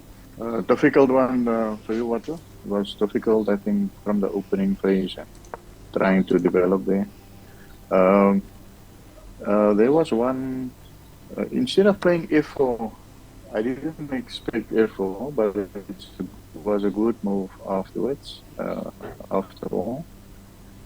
I was thinking of exchanging and then going for B7 when the knight, unless I can't see the position or No, but I'll play King D7 then. Lauren, can you go to that position before F4? No, I'll take with the Queen and then play King D7. It's not maybe so clear. I think there's knight c5. No. The dragon is on e6. Oh yeah, because I didn't play f4. Let me just try and Oh, get yeah, that position. Oh, I see. So you were in your mind, Charlton, thinking that after f4 that would also be a good idea because the dragon would be defending there from Yeah. g1. But of course, I don't think that was possible then after f4. But I know my dad was looking at this before f4. But I think what to that, like you say, king d7, then defends If- both the knight and the rook. Sorry, if Lauren, I think it is position 9, huh? Dragon e6, and Yes, dragon e6. if dragon takes dragon takes dragon, queen takes dragon, and then queen takes pawn. That's right, and then king to d7, defending the knight and the rook as well. Oh, I see. Is that the one that you were looking at? Yes, yes. Okay. Quite neat. Definitely. So both players still so much to play for. They both want to reserve their words, it seems, reserve their energies as well. They've indicated that they'd like to maybe speak a little bit more of these games after the entire match is done. So perhaps we can grant these players a few minutes rest and then catch them in the next round. All the best for the next round, guys. All right, see you soon. Okay, so both those players over there preparing for their next round as well, but we do still. I'm going to All the other right, all right. We do still have a match, of course, the important match against. What time is the next round? So let me just double check that one. Hi, Watusari there. Let me just double check the schedule over here. Then I can give you the next round. But I do think it is at 11 o'clock. But I speak under correction. So let me just check here for you. Yes, at 11 o'clock. So in about 30 minutes time.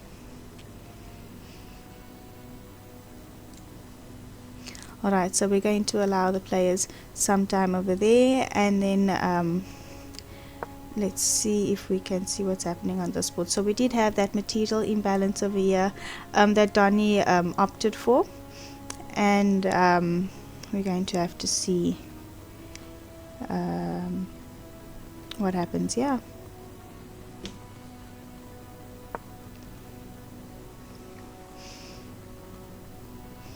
So it'd be nice to ask him about why he opted for this this imbalance. Of course, he's playing the game and he might have had some different ideas. That dragon bishop over there, where is he going to go? So first bring the knight in, that's quite neat. So of course black also was probably looking at this outpost over here, but with this white knight definitely looking at that side. I think I do have somebody that's going to join me. Let's see. Oh, okay. Hi, I see you back. Yeah, I'm back. I see quite a lot of developments in the game. Yes, no, definitely. Now it's the dragon bishop versus rook now, eh? Yes. So some way sacrifice back.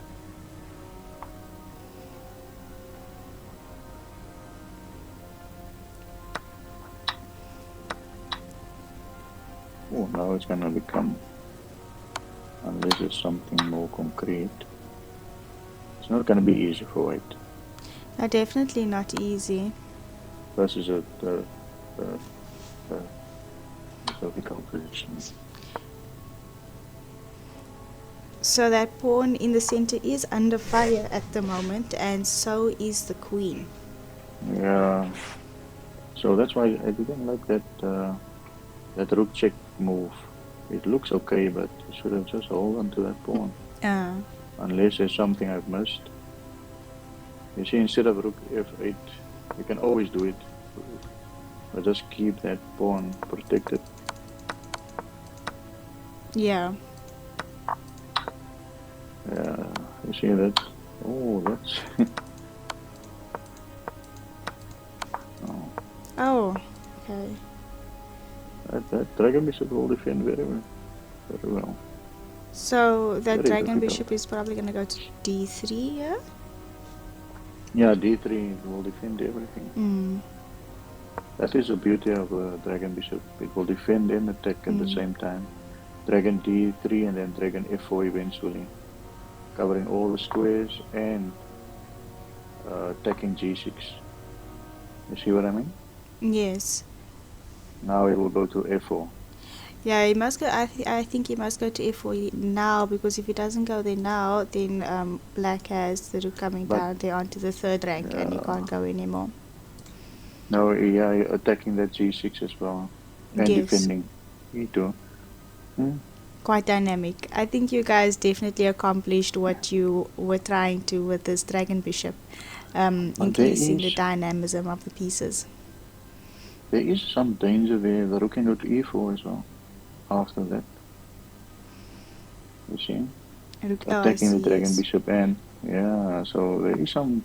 Yeah, that's why I didn't play it. Not easy. Very difficult. Sure. This is a good game.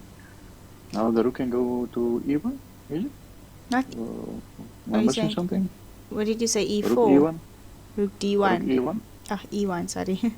Rook e1. Yes. Can you just possibly want to exchange queens over there, maybe? Yeah, you need to do that.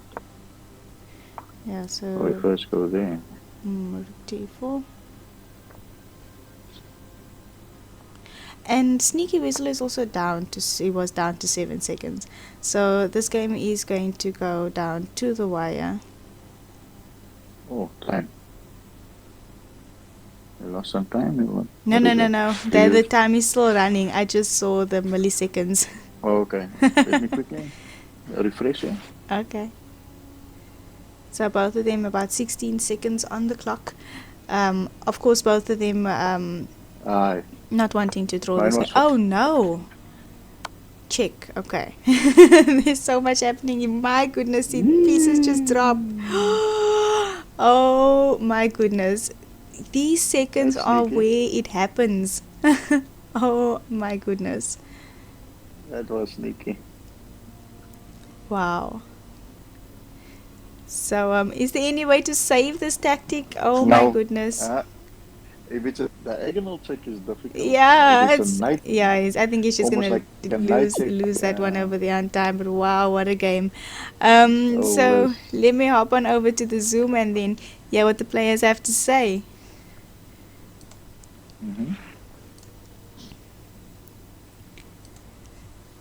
Wow, what a game, guys. Well done, Ben, on your win over there. Always in this time pressure is so tricky, and you were able to find those tactics over there. Extremely well done to you there on that one over there. Do you have anything to say about this game from your side?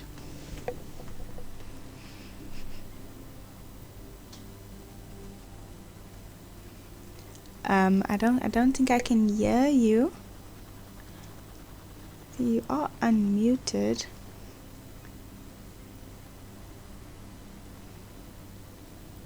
Not yet. Maybe Donovan, if we can see if we can hear you. Maybe if it's from my side, maybe I can just check it out.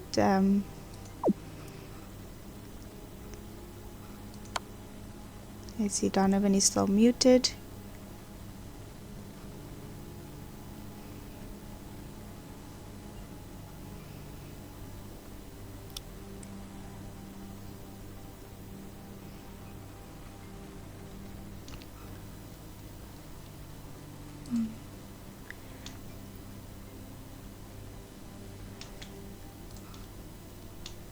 Let's see, so I think I'm struggling to get Can you hear me now? Yes, there we go. I can hear you. Yeah, sorry, I was saying I'm not sure what Donny missed when he took my knight on e3. I don't think that move is the right one. And then after that, I think I made it complicated. It should have been much smoother than that. Yes, no, definitely. We also had that question there for Donnie. The dragon bishop there for the knight and the pawn. What was the thinking behind that decision?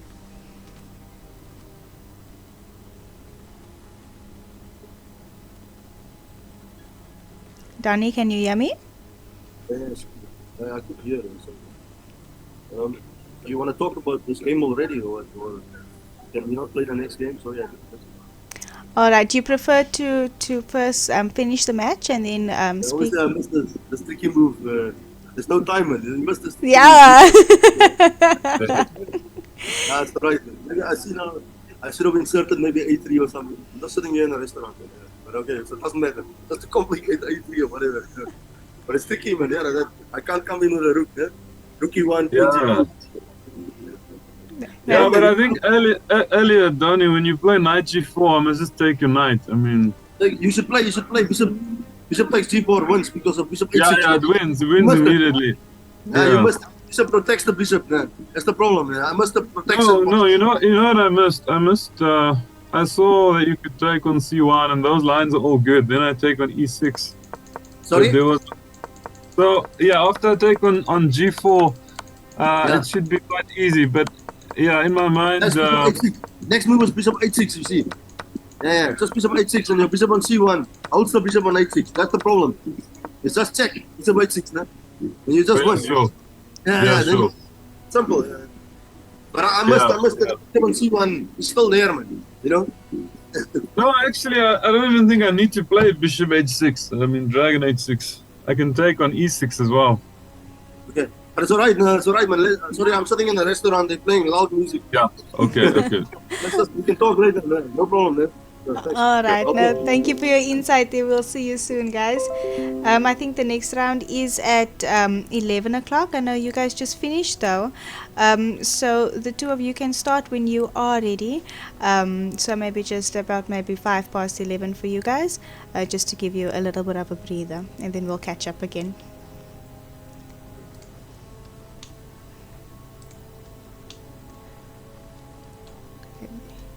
Alright, so that was the result over there with Donovan van der Heever and Ben Hercules.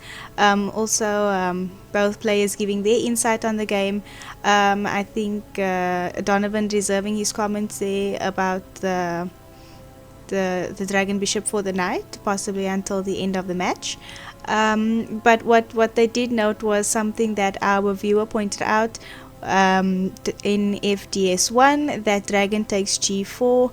They were actually considering that dragon takes g4, dragon takes on c1, and then Donovan was in fact looking at dragon going to h6 check. So dragon going to h6, and then still preserving that dragon bishop, because the dragon can take back, or the queen can take the dragon as well. But then Ben was considering the line given by the viewers, so dragon takes knight, dragon takes dragon, and dragon takes the other knight over there. So definitely some great insight from our viewers over there. Thank you so much in FDS1.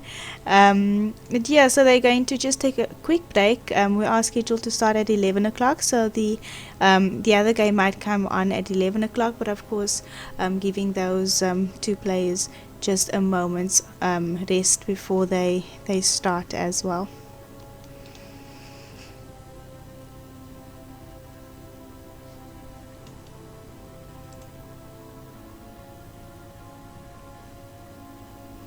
And then of course this is going to be the final. This is exciting. So we have Ben of course winning that match over there, and Charlton winning his match against Watu. So of course if Charlton wins his game, he takes third place, and if Ben wins his game, he takes first place. So much to play for, because of course if Donovan manages to pull a result in this game, we have 1-1 in that one, and we will go down to tie breaks, and I think that will make for a great final. And of course if Watu is able to bounce back, he beats Charlton in this game, and then they will also go down to tie breaks, playing for third and fourth. So so much excitement still up in this tournament, but of course we could also have it over in a matter of minutes. So we'll see what happens over here. The time control currently is 15 minutes aside with 10-second increments, but of course if they do go to tie breaks, then we have that 3 minutes 3-second increment. You can challenge then, Charlton. Right, so these guys seem like they're starting already.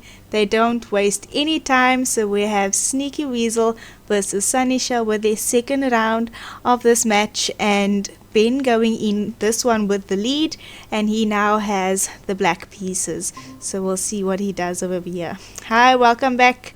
We're starting the match over here. I see Ben and Donnie have just jumped into it. Mm-hmm. So they're still figuring out what they want to do over there. Both have their first moves on the board. And I think the other two players might also be starting. I heard the one was going to issue the challenge. Let's see if they've started their match. Not yet. Just for interest's sake, I'm just going to see which countries these guys are from that's playing over here. So we've got another Vietnam over there. So Vietnam seems to be picking up. My goodness, I'm loving it. They're loving the paradigm in Vietnam. So, but let's take it back to South Africa over here. Both of these players from South Africa, Charlton Manyasta, an international master, Watukobisi. So that's Manyasta and Ngusho over here playing Paradigm Chess30. So let's see what they've got on the board. Their game has just started. But they're playing quite quickly, these two players.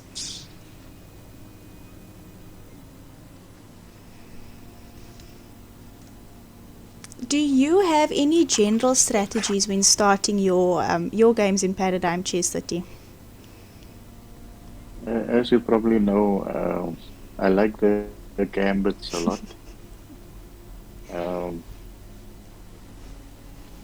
Just to control the center, develop extremely fast, because the game is so dynamic. Developing the knights fast, controlling the center, and then always make sure that as soon as your opponent develops, that his next move with a knight can't attack a dragon bishop. Yeah, so against e4, e5, I like playing f4 or d4. Just trying to get my pieces out quick. Yes, I've It's definitely really noticed. the old school approach, like they used to do in the Morphe era. But I suppose you're yeah, so that is reintroducing what I a Morphe era with a new variant, eh? You are allowing for those creative ideas to come in and the dynamic piece play to be put on Yes. the board. Mm-hmm. And what is I your think that is. opinion of these early G5, H5, G4, H4 ideas? I see it's coming up a lot here in the final and the quarterfinals, semifinals as well. Any thoughts on that? Yeah. As you've seen also with the way chess developed with Alpha Zero and also Carlsen, they like playing the H4 nowadays. But even Elakine used to do that many years back. But with this variant, it's even more.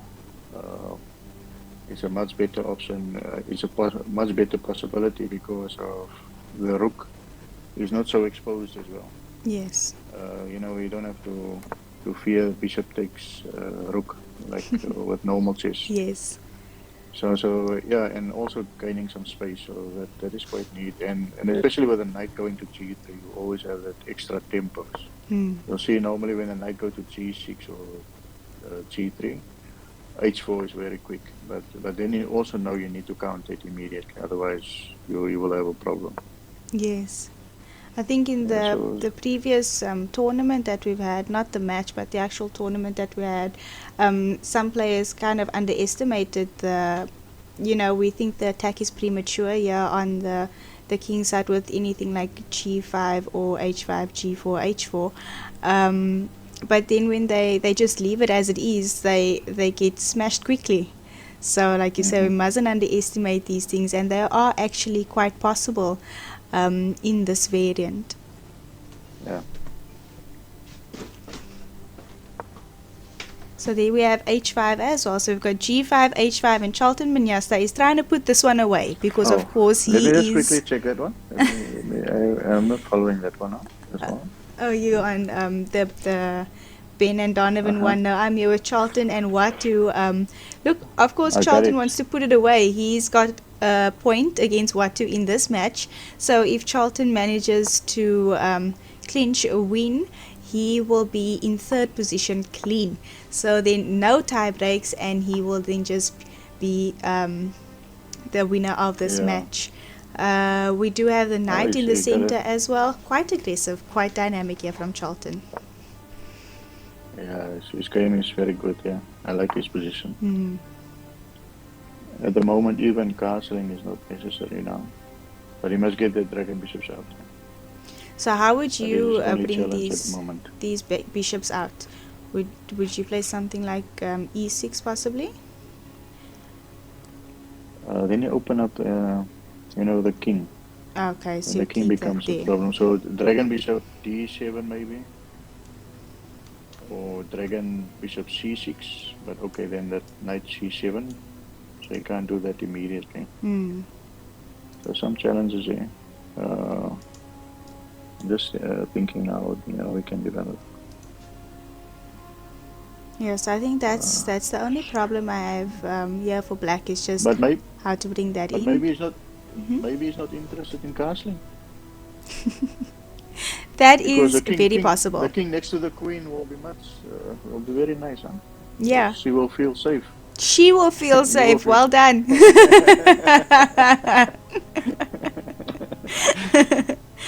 Alright, so taking there in the center, just exchanging one pair of those knights.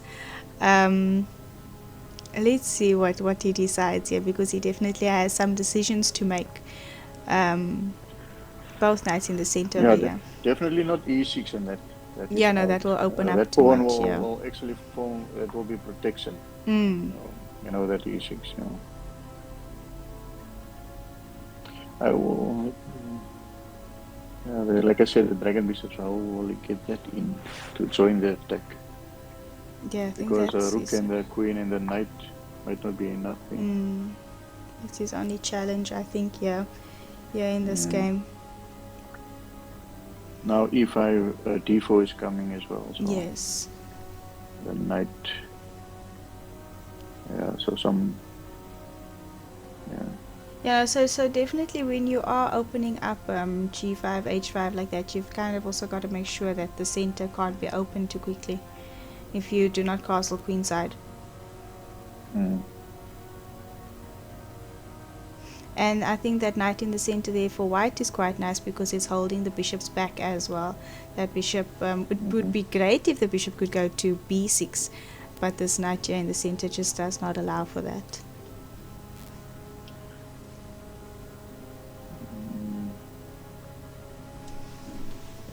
Alright, so there's still a tempo at least with knight g4 when d4 comes. So at least some tempo there. So maybe bishop d7 first, and then at least if you play e6 to have a quick, just one bishop to develop, and then castle queenside if you have to. Yeah. Because also the dragon bishops on c1 d1 is also asleep at the moment, but it's pointing towards king side, trying to defend there or do something. Yes, so we do have a somebody in the chat here again, NFD S1. Again, we appreciate all your contributions over here because you've given us some great variations.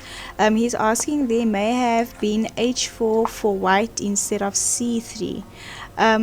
So he's saying instead of playing c3, white should have opted for h4. I'm not too sure if that would be in favor of white. I think he's opening lines against his own king. What do you think of that? h4? Yeah. Laura? Yes, for white. No, definitely not, because even with normal chess, you will not do that. It will just help black. Yeah, to attack it. yeah. Perhaps if his king was castled on the queen Must- side, I think that might have changed things. But I think it might be a little bit too risky for white. But of course, we can definitely pose that question if it does come up in the chat post match. But yeah, c3 seems to be in line with the possible plan for white to play in the center. So Charlton now developing that knight. So e6 actually landed on the board, kicking the knight away. So Yeah, that is some nice prophylaxis that rook h6. You know, he was covering f6 first yes, before he could, so the knight can't jump there, and then only he could do that. And now, yeah, that was quite neat. yeah. Okay, so he's saying here that he was thinking that the rook on h6 was pinned by the dragon. Oh, I see. So let's see. Okay, so maybe let's see h4. Ah, okay. So What is c3. that, Laura? So I'm saying this. The comments that we're getting is, so instead of c3, we're thinking h4, because you can't open the line immediately because that pawn is pinned. Because of the rook on h6. Oh, okay. Mm. I see what you're saying. Yes. So no, definitely. And h4 can definitely be something to look at. Definitely something we can also consider over here in this position.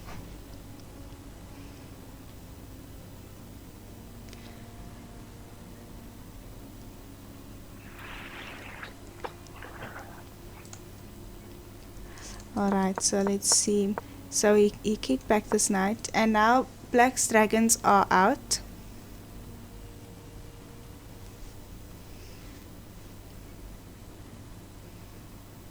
Yeah, there's a4.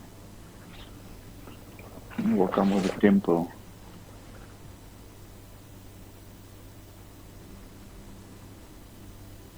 So I'm looking if there's anything on this diagonal with the dragon bishop and the queen and the king, but of course there's still a lot in the way.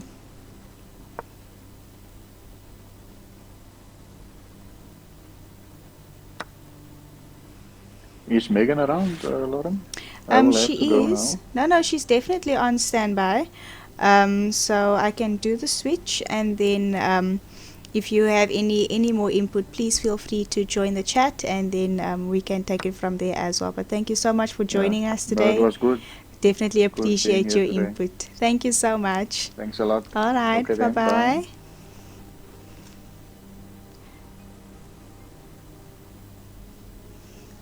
Yeah, so I'm quite privileged to be able to switch between all of these guests that I do have on Paradigm Chess30, from the creators of the variant to some of the players that have been playing this variant for a really long time, and then also to my family members that are also chess players and indulge in Paradigm Chess30 as well. So we are going to see if we can get my sister. She is Megan van die Kerk. She will possibly be joining us. She's a WIM elect, and she will be helping us with some of the analysis. So we've got some exchanges on the board over here. So I think white's idea here is just to box these dragon bishops in, because with all of these moves we are looking to box them in. But of course, oh, can't believe I missed that. So we got the dragon bishop taking the pawn as well. So I think we dropped it there. Hi Megan, how are you? Hi, I am good. You are great. Sorry, I can't hear you. You're a little bit soft. Are you able to sit closer to the speaker perhaps? Okay, can you hear me better? I can hear you a little bit better, yes. So you were saying? No, I just wanted to know if there is an echo coming through from your side. No echo from my side, no. Ah, okay.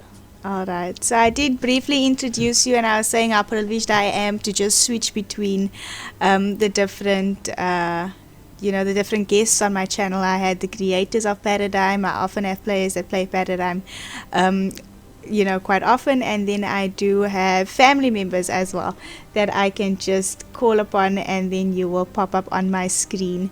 So I introduced you over there, Megan. Megan's in fact my youngest sister. We are three sisters that play chess. And then we do have somebody in the chat as well asking how long has this variant existed. So I think it came into existence in 2020, when we're still in its beginning phases. So yeah, that's how long it's been around. And I think it's picking up in the various countries. Of course, it's being created here in South Africa by Lorenzo van die Kerk and Craig Willenberg, but we do see players from the US, from Vietnam, from Hungary, from various other European countries as well, coming onto the site and playing Paradigm Chess30, of course, on chess.com.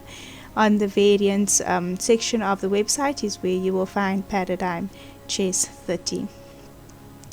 Alright, so Megan, we are in the final, possibly the final match, or the final game of the final match, in the finals of the Paradigm Elite Chess30 Championships 2023, and we have Ben versus Donovan.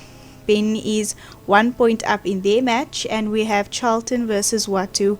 Charlton is 1 point up in their match. So I'm looking at the Charlton and Watu game. That's Simonyasta versus Mgusho. Are you with me on that one?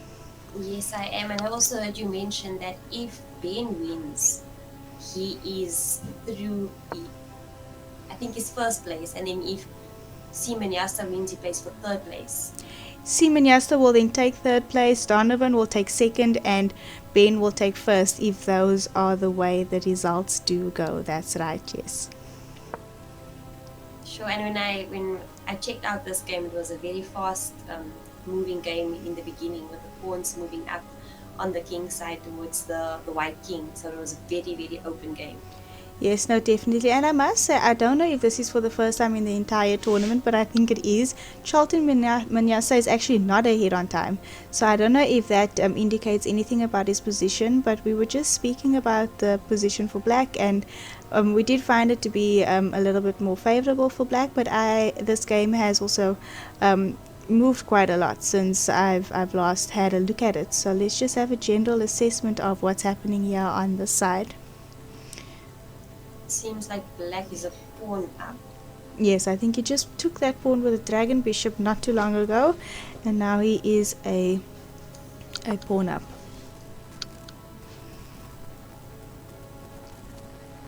So Watu is having a slow start to the day. He hasn't scored a point this morning, so he's definitely, other than playing for the prize, he's definitely playing to at least put points on the board this morning. So let's see that move over there. If pawn takes pawn now, oh, that dragon bishop and the rook is defending. Okay, yeah.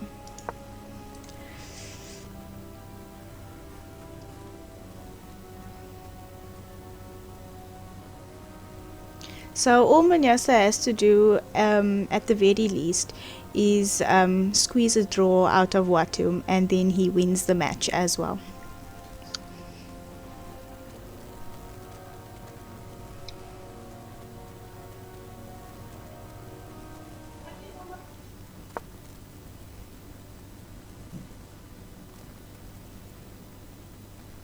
And so Megan, I must tell you, this game in fact started out with g5 and h5 on the board quite early on in the game.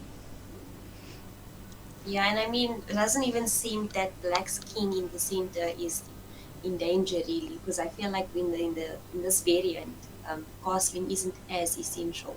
So his king seems to be pretty safe in the center. Yeah, no, it's definitely touch and go.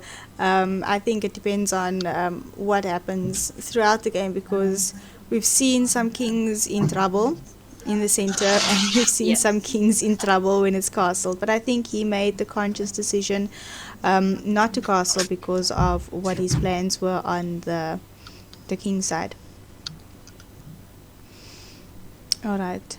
So they both thinking of here using their time. Let's see what's happened in this Ben and Donovan van der Heever game as well. I don't think I've touched on this one with you yet, so let's just hop on over to that one quickly, and then we can see what's happening. I see a knight on the side of the board for black.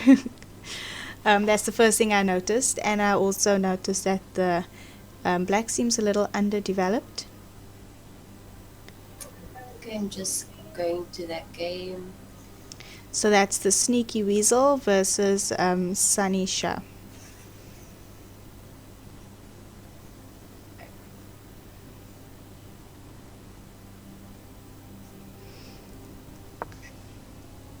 Okay, this game is still quite early in the game, so let's see what the plan is. Knight h4, very interesting.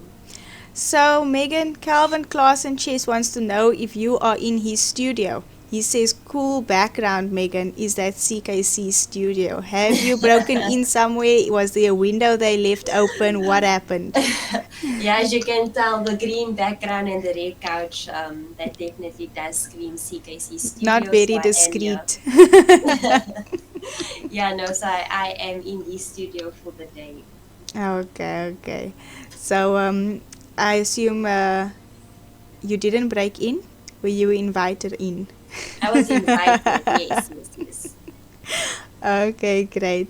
So yeah, if they want to come join you on the couch as well, they can also come and give their input. That would be perfectly fine as well. Like I say, we are three sisters, and Robin, in fact, is the wife of Calvin Klaasen, and she also plays chess. So if either Robin or Calvin want to sit on that red couch, as they always do in the CKC studio streaming, they are more than welcome to join us in this final match of Elite Paradigm Chess30 Championships 2023.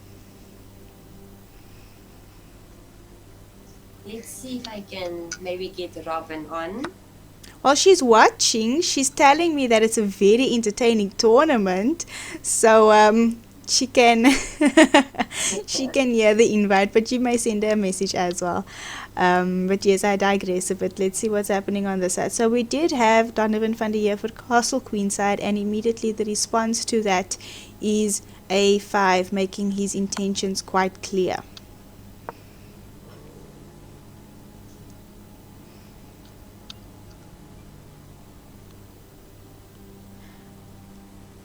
I actually don't know if I prefer this king on the queen side because of how advanced these pawns already are. I mean, in front of his own king, I might have opted possibly for kingside castling and then just possibly parking the king on h1. But of course, I am not in the final of this tournament, so let's see what these guys have planned. Yeah, I think I would have maybe stalled a bit, and then just like feel the position out and see what would be best for the king. But white probably has a plan, so let's see. Yeah, but I do think castling queenside also gives black a clear plan. The king is now on the queen side, and I think he's now got a clear plan. You're just gonna try to open up lines against this king. Although the knight now seems really oddly placed on h4, the black knight. Yeah. And then I also do have to mention that Donovan van der Heever, he's pointed out that he is currently in Durban watching the Table Tennis World Championships. So he's quite excited there in Durban, and he is playing these last few games in a restaurant. So yes, quite the social dragon. I'm not going to say butterfly. It's quite the social dragon. So he opted there to take with the queen. So queen takes over there. Of course, bringing the queen closer and putting it against the king over there. So it's quite interesting. Donovan is opening up lines here, possibly for this dragon to come out as well. But again, he's playing in a restaurant. He's very, very sociable at the moment. So he might like, a dance floor for his dragons to be a little bit open.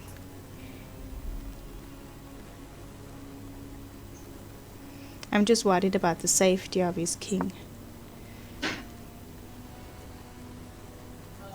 Yeah, I think black's pieces can come quite quickly up there. Look at that a4 move as well, just opening up some lines.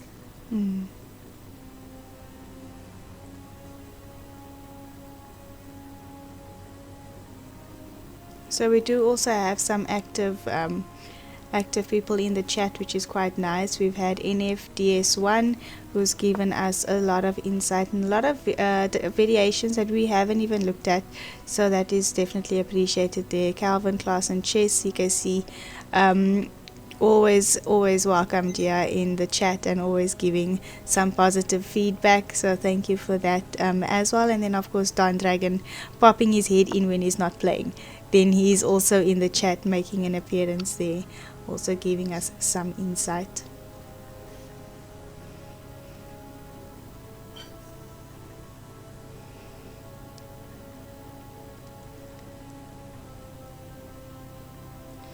Yes, I'm not too sure.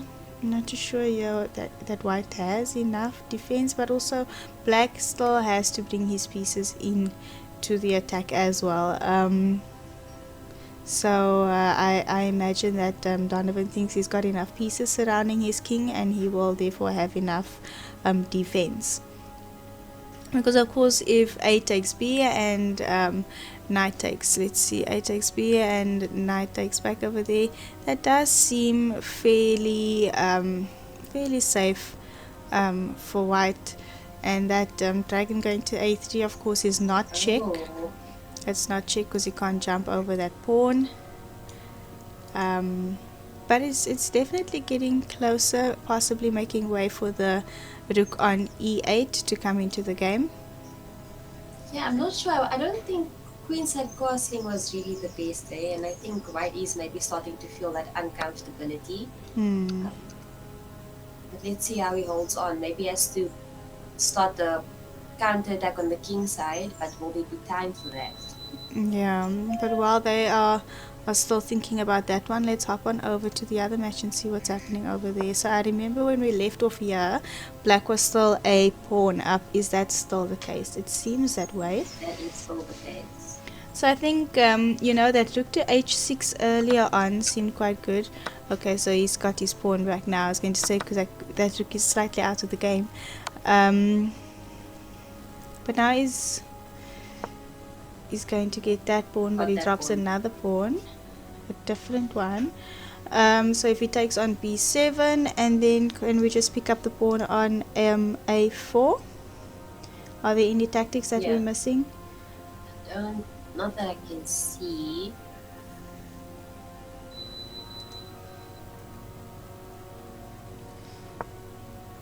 Okay, but they're not interested in pawns, it seems. They just want to squeeze the king. Yeah. Yeah, so these guys definitely so much to play for. Charlton Munyasa wanting to, just finish off the match with either a win or a draw. But of course, Watu does not want it to end like that. He wants to have a chance to play in the tie breaks and then possibly snatch this match. So we'll have to see what happens. But these two players, I don't think are not going to. They're not going to not provide entertainment. I was looking for black. Oh no, but it's white's move. But black it would be nice to play rook a6. I don't know, just planning for like a dragon b6, pinning that queen to the king. But I'm sure white will see that tactics. Yes, and I think there's also lots of things you can do as black. If it was black's move, I think now, even just taking the pawn with the pawn and having that outside pass pawn. But definitely that rook to a6 with dragon b6 is also a real threat.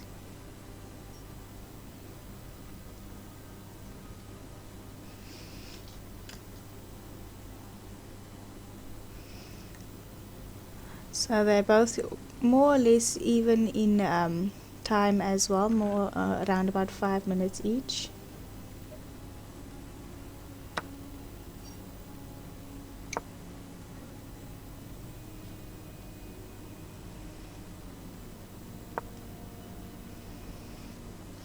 Oh, that just happened so fast. I looked down for a second and I missed what happened. Pawn dragon g4. Yes. So I think Charlton is tapping into his fast play once again. But yes, the material is quite even now. But now we'll see who will be the aggressor, because are there any threats on the board at the moment? Attacking the queen. So this dragon is attacking the queen. I'm wondering, you can't block that dragon because that pawn is there. What about queen to d7? I'm looking at queen to d7. I'm also looking at queen to b6.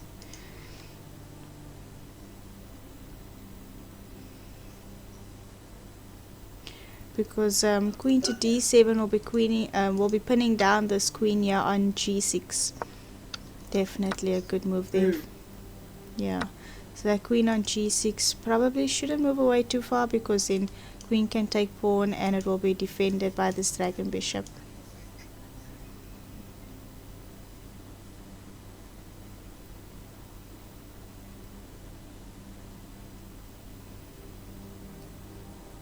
Yeah, so we have all the faces up on screen. We can just see everybody in such a deep think. It is such an intense game going on for both sides, both matches.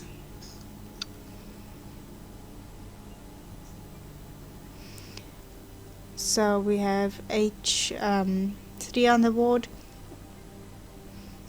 and all these checks that the dragon bishop could potentially give are just covered, because the pawn on h2, if they decide to take, and the queen is defending against a check on e3, and also no checks on f3 either.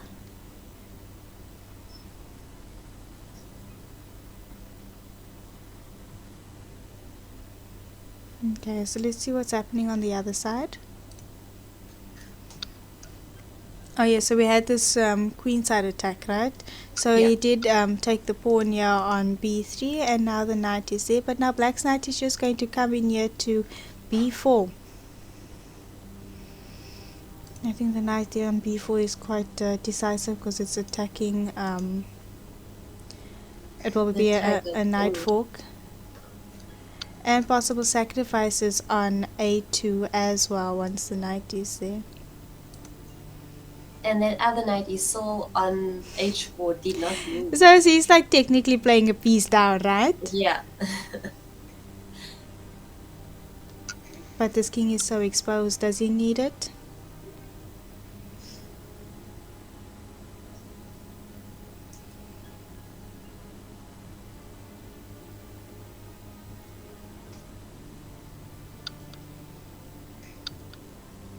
And so we've got Donovan on 2 minutes and Ben is on 1 minute.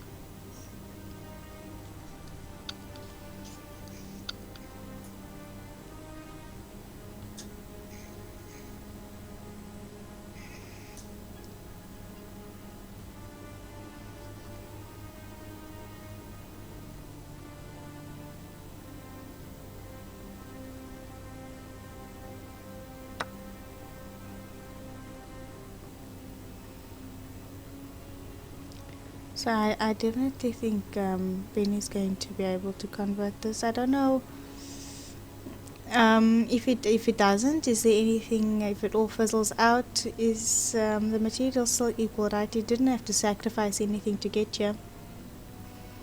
No, not at all. And even if he loses grip of this position, which I don't think he will, that knight on h4 can drop back and kind of also be a defense should anything happen on the king side. But Yeah. I don't think time would allow for that. Yeah, so now we have Donovan just under a minute over here.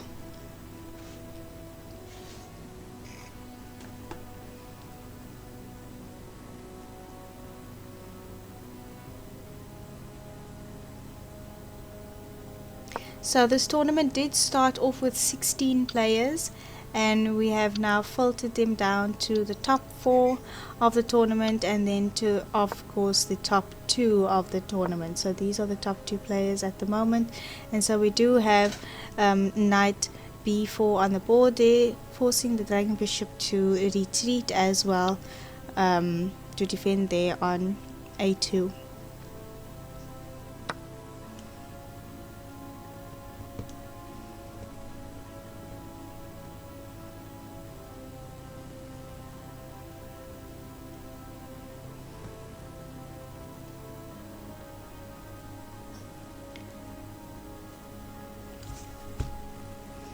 Alright, so I'm just heading over to what the prize fund is, because it's always nice to know what these players are playing for. So it's again the first prize, or let me start with 4th position. So we're going there, he's going there for that knight takes a2. Because of course he's got his sights on the 500 USD, that is for first place. Second place is 400 USD. Third and fourth place is both 300 and 200 USD. So that's quite good. I mean, the US dollar is like 19 rand something. So if you're going to be converting that to South African rands, I think that's almost like close to 4,000 rand for fourth place. So phenomenal support here from the sponsors of the Paradigm Chess30.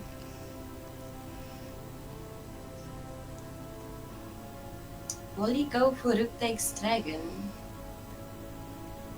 Check. And then bring the other rook in possibly, but it goes queen takes. Mate. That's checkmate. Oh, wow. Yeah, no, that's fantastic. That's a checkmate over there. So I'm going to hop onto the Zoom. You won't be able to hear them when I'm speaking to them, so just bear with me while I just chat to the players over here. Wow, guys, what a game. Ben, well done. You're the champion over there. Phenomenal display over there. I think to end the tournament off with a checkmate like that is quite something. So so well done to you over there. The queen side was on fire. Donovan, are you still with us? I see Donovan has gotten up there. But Ben, how are you feeling?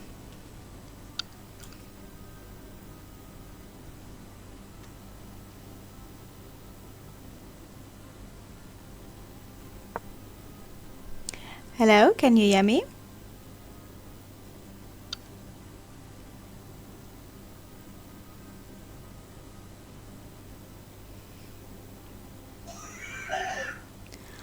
Alright, so it seems I may have lost the players momentarily, but maybe they'll come back maybe after the last round as well, and then I'll chat to them a little bit.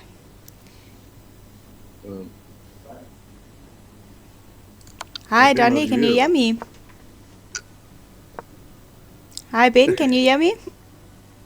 So yeah, I can hear you. Can I repeat what I typed? I think I'm just tired. I mean, like chess rustiness, e5 and fast. I don't know all the plans anymore. When I'm getting slowly back into chess. With but I want to say, like, I think so I shouldn't play obviously castle. I should play maybe just queen f2 and bishop e2. Yeah, that's one thing. Queen f2, bishop e2. It's not so easy, but queen f2, bishop e2, maybe castle queenside. That's a plan. Yeah. I know you want to try some c5 thing or something. I know that. Yeah. Some maybe take on c4 and then maybe c5 somewhere. You want to open the e line. I understand. But it's tricky. That's why maybe I castle. But castle does loses obviously. The attack is just too strong. It doesn't matter what. Yeah. But I'm listening. Yeah. But yeah, your position is obviously better because my king is stuck. You found that knight h4. Obviously, I saw it, and you thought long before it played, man. Because I can't unravel easily. Okay. No, but phenomenal play from both of you. I'm not sure if you guys could hear while I was Thank speaking. You played better than me.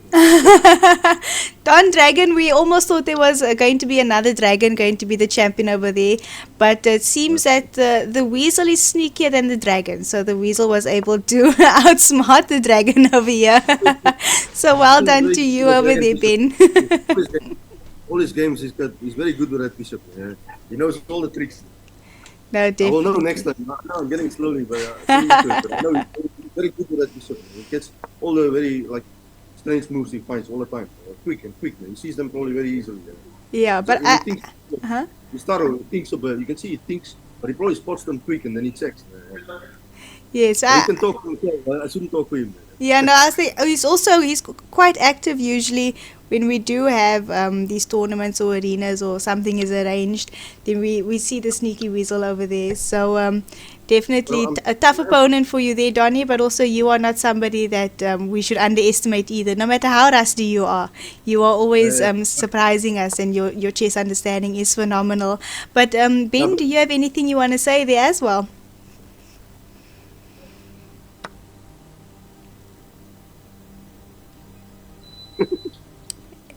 Ben, are you there?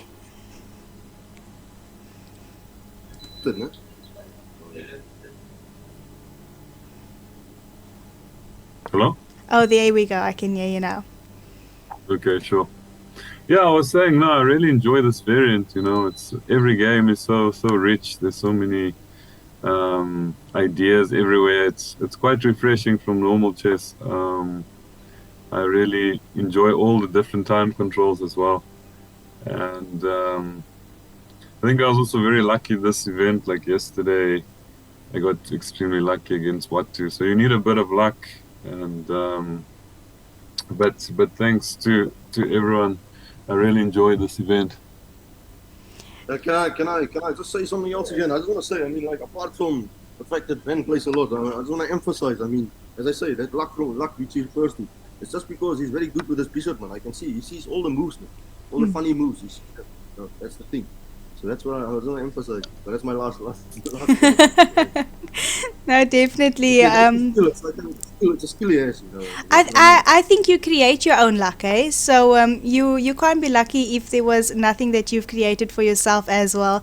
So I think Benny's being modest there, but of course we do know that yesterday was a bit tricky there with the time control, but you managed to hold your composure and you did excellently in that match in the semi-finals. So well done over there. And then of course holding your own today in the finals with phenomenal play and putting that checkmate on the board as your last move of this tournament. I think that was just brilliant. So well done to you over there. And I'm so glad you guys are enjoying this variant so much as well, both of you, because both of you are top players in South Africa. So to hear that you are enjoying this variant as you are just makes me so happy. So yes, so definitely well done to both of you. And then we are still looking at who's going to be third and fourth, but we've got our first and our second. So the champion there, Ben, and then the runner-up there, Donovan van der Heever. So Ben, I want to say, obviously when I play Queen C5 there, which is a mistake, man, you obviously think there. I know you're thinking, but obviously you know already that Bishop C3 is a killer, man. After Queen C5. Just triple checking or something. I know you know it. It's alright, but it's cool. I realized afterwards, because I don't know all the patterns, but I saw small patterns in this game also, man. Like where should you have your pawns to protect the king, and this Bishop F6 kind of mating and all these kind of things. It's like tricky, yeah. But I just want to say, obviously I'm pretty sure you've got some extra ability with this Bishop, and I can see you mastered it faster than others. Maybe you have some talent for it, you know what I mean? So yeah, you see all the moves. I can see all the games. That's cool. Yeah, thanks. And I enjoyed the match as well. Some interesting moments. So in that first game, I tried this. I could play Bishop E3 numerous times after you move Bishop E3. That was 2 times maybe. I know you want to play D4, but I just tested this Bishop takes E3. This imbalance. It's a very interesting imbalance. If I could get the knight to G4 somehow, that's why first I played knight D7. So I wanted to test this idea, because your pieces are maybe a little bit stuck a little bit. But Bishop C1 obviously solves the problem there with the Bishop on E3. But yeah, I just tested one balance. You know what I mean? Yeah. Yeah, and I think we've entered that era with this this variant where we are allowed to test. We are allowed to test the dragon against the knight and a pawn, or against the rook, or whichever piece you feel like. If it's the queen that you want to sacrifice for the dragon, you go ahead and do it because you have the freedom to do it. So Proper test, the proper test only happens. I don't have a lot of time to play. Like sometimes I get like there's a week somewhere where maybe I play a lot, but then for a month or two I don't play because I've got some stuff to do. But, so what I want to say, so the proper way to test it is in these longer games. Actually, in the 3-2 you can't really test it. It's faster. But in these longer games you can think the bird, and strategize, and see and learn about. Yeah, Charlton, why do you resign? You can block with your dragon. You guys can talk now. I'm done. Okay, I'll listen to what they do. Okay. yeah, so we have a result here with Charlton and Watu as well. Watu attacking the dragon and the king at the same time, but also rightfully pointing out that this dragon can go to G4. But Charlton, you can play dragon G4. Oh Yeah. no, you forgot. You mustn't resign as quickly as you play. You should also think a little bit about that. But yeah, dragon versus queen and pawn at the end, yeah, quite tricky, eh? Yeah, very. Oh, Okay, in the end I can take the dragon and it's a draw, yeah? yeah. But I want more. No, of course, and obviously the win there for you, Watu, put you back into it because that means the match is now tied. So 1-1 each on that side, and then we'll be moving into the tie breaks. So I know previously you guys wanted to reserve your comments for after the match. Is there anything you would like to say now, or would you like to only comment on these things after the tie breaks? No, maybe after. When is the tie break? So we can give you guys a few minutes break, and then we can jump into it. Would 5 minutes be enough, or would you like to jump into it immediately? No, let's say 11:55. Is that okay? 11:55. That's perfectly fine. And then is that All fine right, with thanks. you, Charlton? Yeah. Okay, fantastic. You guys go shake off that match, and then we'll see you guys fresh just now for the tie breaks. All right. So then. What do I'm looking at the season? Is still there? What do? Yeah, I think they both gone. But yes, of course, the two of you are more than welcome to comment on the position. Is that the final position of Watu and? But isn't that like a Zugzwang there? I'm just looking quickly. Oh, okay. No, the dragon can go to G4 after the double attack over here. I thought it was White's move. Ah, okay. No worries. No. So yeah. So but also I don't know, from the two of you, of course, you guys are extremely strong paradigm chess players over here. The queen, we say, is stronger than the dragon bishop. But is there any way White could actually win this game, or do you think this should be a draw? That's probably a draw. That's a draw. It should be a draw. Well, Yeah, I'm sure it's a draw as yeah, well. also. Black can win. Even Black can win. The White Yeah, I'd rather be black than white. Because maybe somewhere the queen for the bishop and then the king and pawn can promote. Maybe it's the opposition or something. Yes. Yeah. Yeah, okay. So Charlton quick to resign over there. I don't think he considered all his resources. He just saw that the dragon was being attacked and the king was being attacked, and I suppose that comes from patterns from normal chess. When you see your bishop is so far away from your king and it's being attacked and your king is checked at the same time, you most likely lose it. But that's not the case here for these guys. But yeah, they are on a break now, and they'll be back for their tie breaks in about 7 minutes. So they're taking a breather. So we'll be back with them soon enough. Ben and Donovan, thank you so much for joining the tournament, and again, congratulations on your phenomenal performance, and we hope to see you guys again in the next event. Please pop by in the chat if you are going to be watching the tie breaks. Otherwise, have a fantastic day.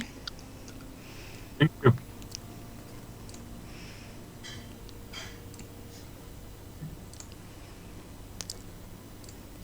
Alright, so that was that from the players. We have a champion. The champion of the Elite Paradigm Chess30 Championships 2023 is Ben Hercules. So he is the champion for 2023, and he gets that $500. So that is fantastic over there. Congratulations to him. He is then followed by Donovan van der Heever, who is also enjoying the variant a lot, is what he is saying. And he then gets that $400 for coming second. And then we have a tie break for third and fourth with Charlton and Watu going into that tie break over there. Megan, did you see that final position of Charlton and Watu? Yeah, I think when I saw white won, I was so confused. I was like, knight g4, dragon g4. Yeah. But I assume, it's easy to miss. Sometimes you get confused between the bishop and the dragon, I guess. But that's quite unfortunate, because I think you mentioned if CM Ben Hercules to have won, even draw this game, it would have been settled in. Yes, no, definitely. So, yeah, it was quick to design over there, but I think he's just having a few moments to shake it off, and then these players are going to have to put it all on the board, and they're going to have to show us what they can do in 3 minutes and 3 seconds. I know Manyasta has been quite active on the blitz scene lately, but of course Watu has all that experience, so that is going to be quite an exciting match. Of course, I'm always excited about tie breaks. We've seen what happened on the board, but I mean, I'm excited about the tie break because it gives us some more entertainment with shorter time control, and then possibly runs into a golden game as well. So we're going to have that in about 4 minutes. But while we are on that, let's see if there's any other countries playing. So we had Vietnam earlier. So let's see if we have... Alright, so nobody at the moment is playing. So we're just gonna wait for these guys. But let's see if we can just recap who all the players were, and then we just run through all the results that happened throughout this tournament. So this was a tournament that consisted of 16 players.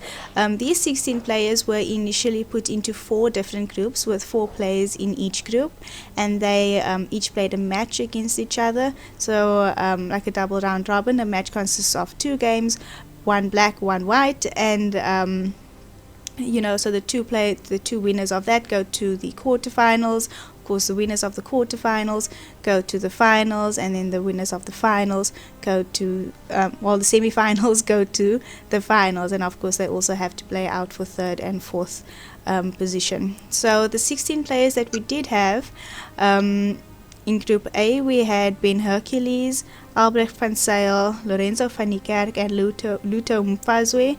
Of course, Ben and Albrecht going through in that group.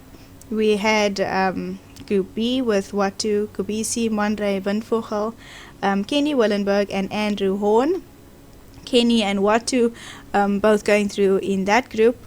Group C, we had Ryan van Rensburg, Donovan van der Heever, Sherwin Kleinsmith, and Justin Lynch. And then topping that group was Donovan van der Heever and Ryan van Rensburg. And then, of course, Group D, we had Craig Willenberg, Charlton Manyasta, Regan Palmer, and Gonzalo Rojo. So we are so far from the starting point. We are now at the end point, and it's phenomenal to see that Ben has won this event, actually, because in his first tie break against Albrecht, to see who was winning that group stages, he actually did not win on that golden game. So he lost that golden game, but he came back fighting, he came back strong, and he came back to win the tournament.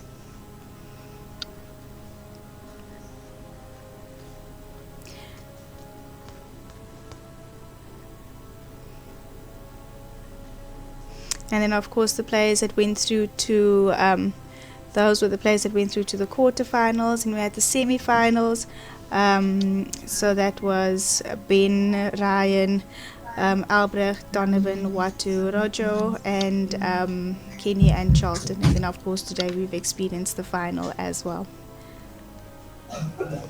So I think these players are returning. Let's just have a look.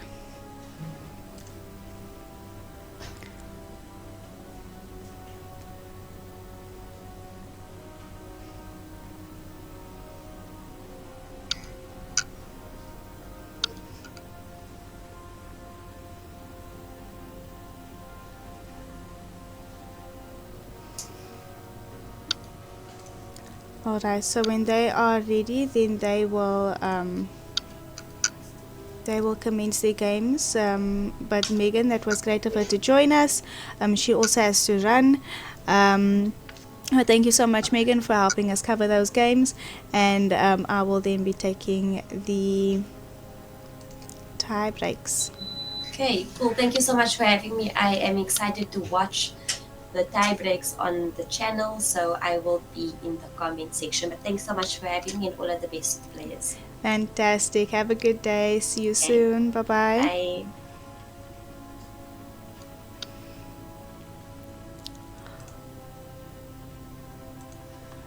Alright, so let me just have that final position up there. So for anybody that missed it, this was the checkmate that was delivered by the champion of the Elite Paradigm Chess30 Championships 2023. Of course, this Dragon Bishop is checking the king. Let me just let the color. So the Dragon Bishop is checking the king. This Dragon Bishop, of course, does move like a horse, but is not able to take that bishop because of the pin over there. And what is so great is that the square next to the king is covered by the Dragon Bishop. So yes, you are able to deliver checkmate with just a Dragon Bishop. So if these two pieces were not here, and even if this rook was not here, this position would still be checkmate, because the dragon would be attacking the king. It would be covering a2. It would also be covering b1, and it would be covering b2 as well. So that king in the corner gets mated by a dragon on its own. So that was a phenomenal display of Ben's talents over here, not only in this game but in the entire tournament 3+2 as well. So let me just jump onto the Zoom with the players. Hi, the time control is 3+3. So 3 minutes and 3 second increments, and then it is a match white and black, and then if it is still tied after that, we'll go into golden game, where we will toss for colors. Okay. All right, good luck, guys.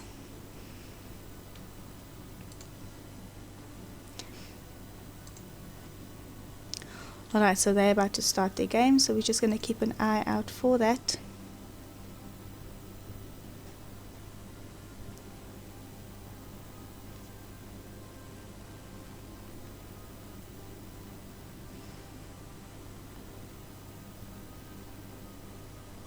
So they will be starting soon. So again, that is a match, 2 games in the match, and that is 1 black, 1 white. And if there is still no decisive result, we will then go over to a golden game, where the first player to win wins the match.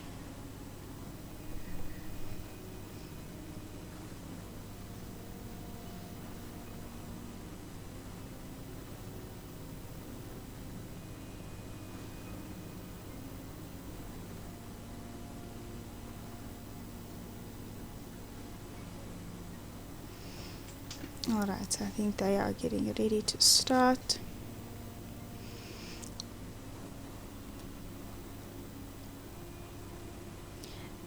Alright, so I see a game has started. So let's go hop on over here immediately. So extremely focused. You can see the focus on the faces of the players. And we've got e4 starting.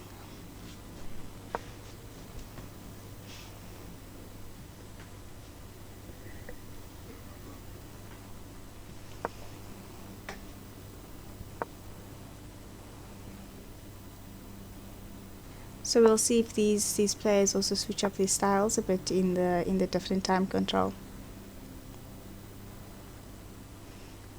or if they'll maintain the play that they've had throughout the tournament.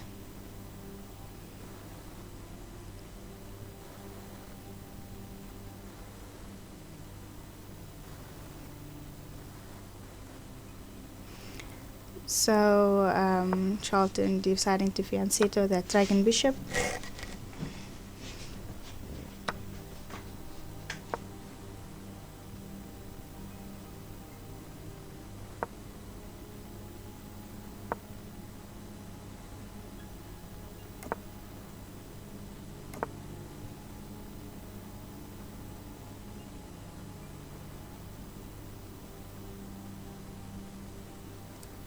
So they have both opted to castle.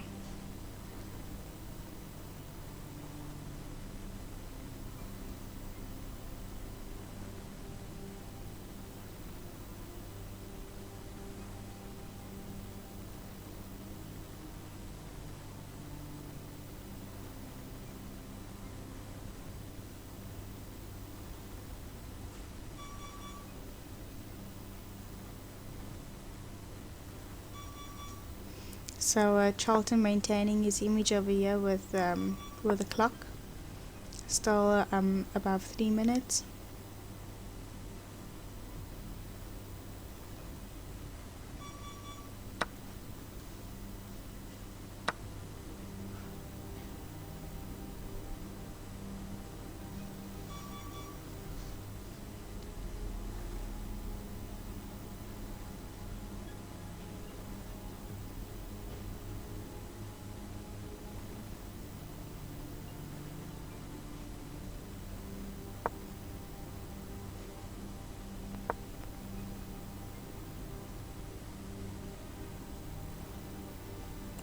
So that's quite interesting. Let's see, does that drop that pawn in the center? Does white have enough to regain that pawn after knight takes pawn?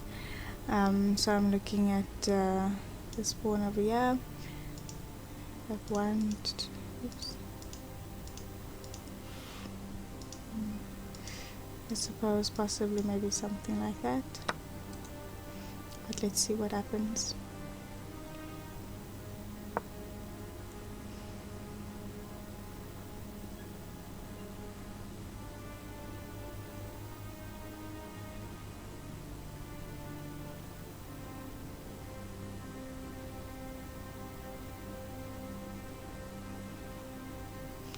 I'm looking at something like dragon to b6 because that just keeps it nicely in the center. Here we go. Dragon to b6 is on the board.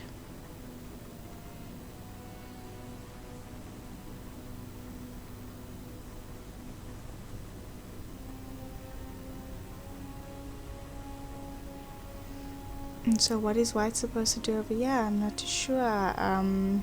That's a nice thing about this knight. So he's got this over here because is he looking at taking here possibly and hitting that dragon? Not sure.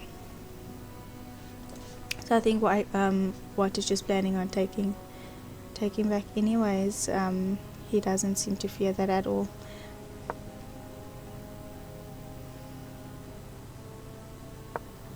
Oh, his knights in the center are just a nightmare.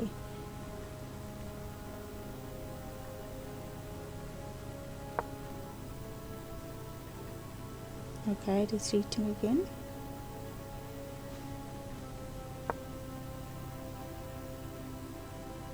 So definitely play all over the board.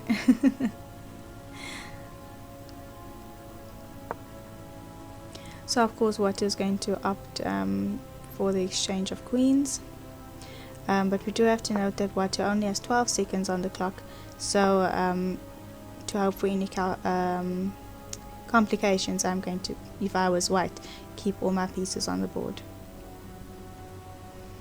Of course we still have this discovered attack hanging over here, so maybe something like, no, that won't work because pawn attacks the dragon. Well, knight takes work? I don't think so, because knight takes, and I don't think white gets enough back for the amount of material. He gives up. Let's see, maybe something like knight to f5.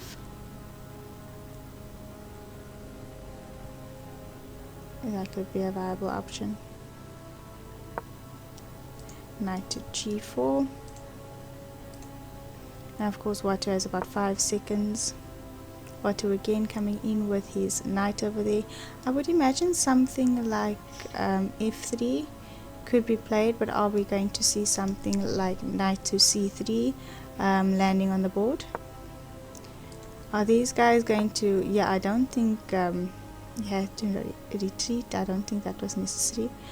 But the c3 square is looking like it's going to be a problem. Of course, dragon can take dragon.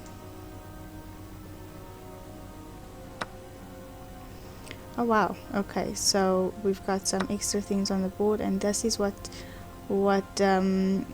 Charlton is going to aim to do with the time advantage that he has.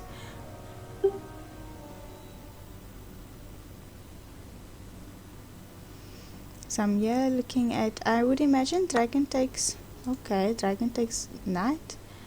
I would have played dragon takes dragon at hitting the queen as well. So knight takes, I just think he's just psychologically trying to play the moves that are possibly least expected because he wants to win on time. Oh, that was a win over there for Charlton Minyasta. Ah yes, Don Dragon seeing that knight fork also over there on f3. Although the dragon is here. Let's see. Dragon takes.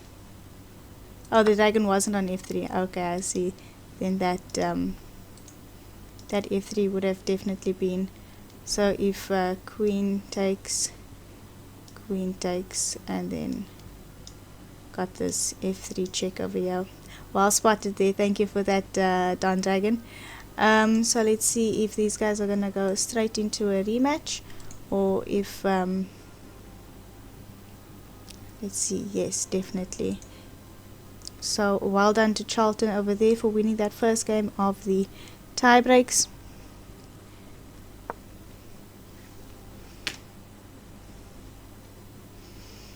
Alright, so these guys are in it, and they're in it quick.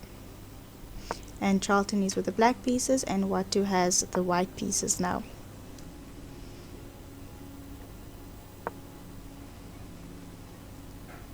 Again, Charlton is in the same position that he was earlier. A win or a draw will clinch him third place. And again, he's got this pawn very far up at on the board on h4 with the black pieces, just driving the pieces back. And Watu says, bring it on, I am going to castle kingside.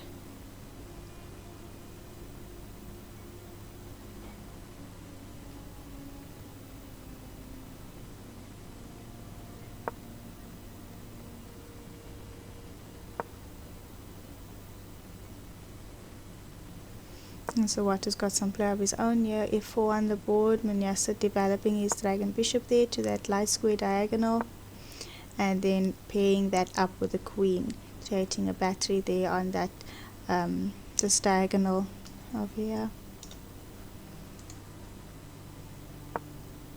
And what's great about Paradigm Chess30 is that you can actually have 3 pieces on one diagonal. So if this bishop had to be somewhere here, you'd have 3 pieces on one diagonal, and that is something that you don't see in normal chess. For example, if the bishop has to go here, of course this dragon bishop is still able to take it. But yes, we have opposite side castling on the board. I am not surprised these guys are just out to finish this. So we've got black definitely going to go for the no. Yeah, so we've got that knight and a pawn, I suppose, for a dragon. But definitely still a lot of play in this game. These knights could also work together quite nicely.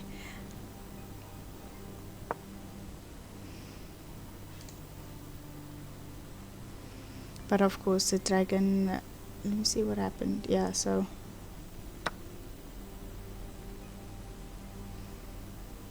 okay, so we're looking at discovered checks.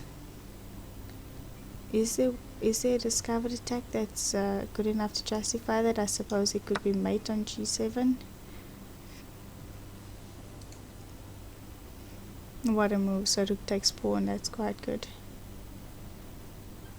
And what to do here for black. I think black has tried to complicate things, but he has run into trouble himself. Of course, after queen takes rook, and if dragon takes, if queen takes, and if king takes dragon, we've got this pin over here as well.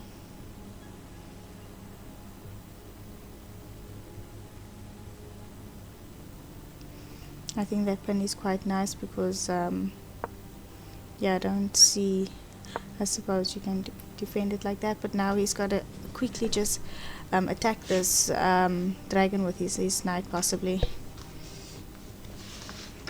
dropping back to pinning here, but he decides to bring more pieces into the game.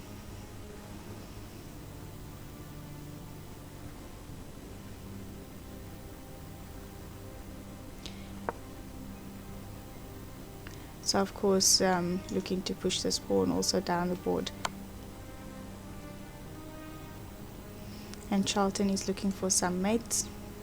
So he's got this rook cutting the king off, and I think he's going to try and find a mate somewhere on the board because he was not interested in looking at this bishop at all.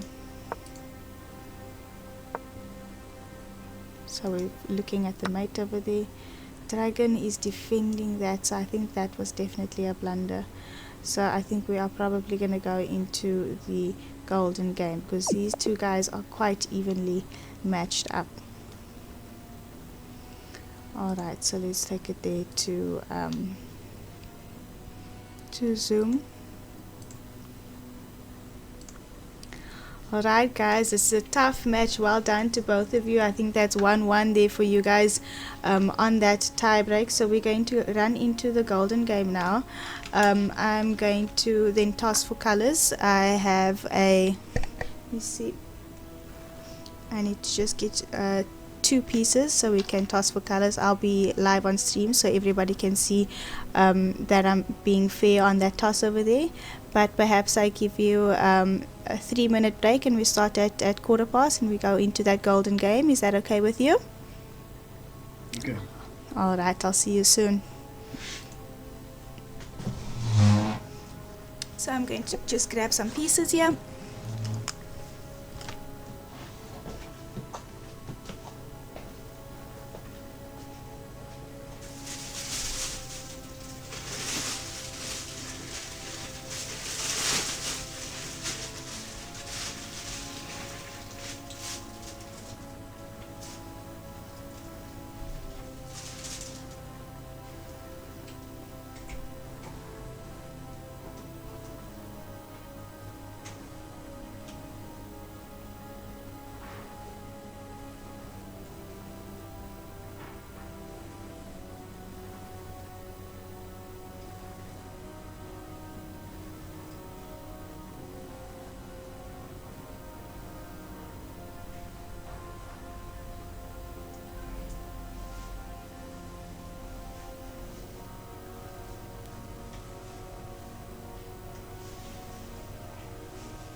Alright, so I am back and I am ready for the toss, but I'm going to give the players maybe just about 1 more minute and then we can toss for colors and then we're going to run into the golden game. Let's see if I can get them back on Zoom.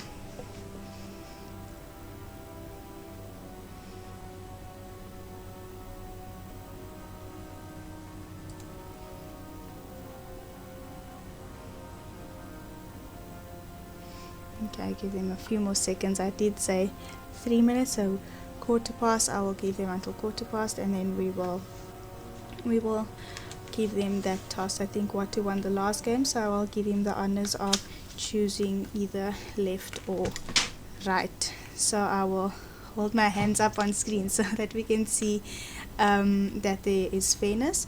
Let me get these guys back online. Hi Charlton, let me know when you are ready. Yep. Alright, so Watu, you won the last game, so I'm going to let you choose either left or right. You have a question? I think Charlton was not yet there. Okay, now he's here. Oh, yes. Alright, so I'm just going to hold my hands up on the screen, so I'm just going to ask you to choose either my left or my right, and then we will toss from there. Okay, right. Right, so right is white, so you are going to play white. Okay, so the first one to score a point will win this matchup, okay? Alright. Alright, good luck guys, I look forward to it, and we'll be covering that.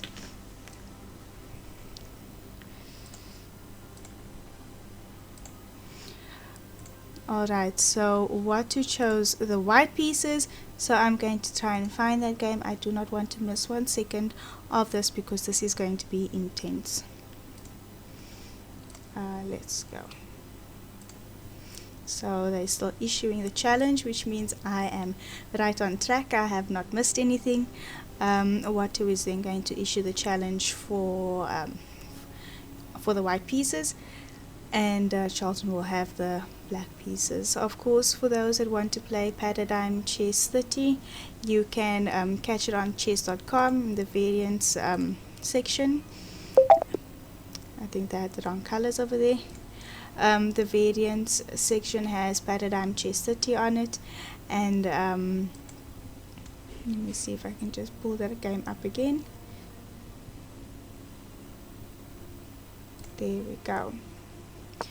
So if you're wanting to explore a bit, you can find it there. And then of course, if you want to know a little bit more about Paradigm Chess30, you can head on to paradigmchess30.com to find out all you need to know: how the piece moves, how many positions are generated, how they have been generated, what the reason is behind generating 30 positions, and what the reason is for creating a new piece. And then also you can move on to playing on chess.com from that variants page as well. So it looks like Charlton dropped a pawn early on in the game. He was trying to develop quite nicely, but sometimes when you are looking at those things, you can miss a pawn dropping, because of course it's not your standard positions and the pieces are everywhere.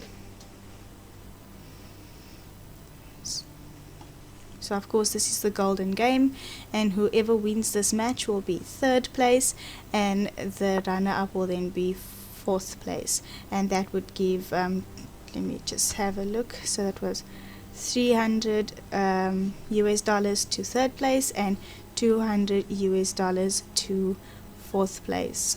So definitely still a lot to play for these players. I'd just like to then repeat again that the champion for this tournament was candidate master Ben Hercules, and the runner-up there, international master Donovan van der Heever.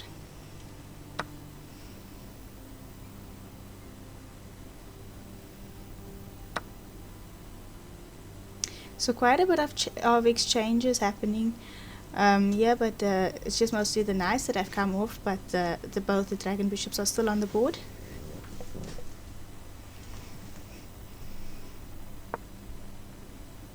So in this position over here, the white dragon bishop is attacking the black one, but the black dragon bishop cannot jump over, so we are not attacking there. So pointed out by Don Dragon, good draw, good chances for a draw.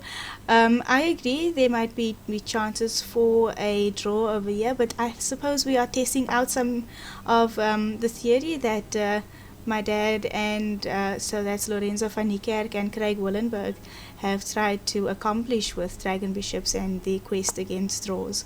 So we're going to see what happens in this game, if that changes anything, because of course there are no opposite color bishops at least, but of course if the dragon bishops do come off by any chance, then we do have your standard chess, and we got rooks, possibly a rook endgame even over there, that could lead to good chances of the draw.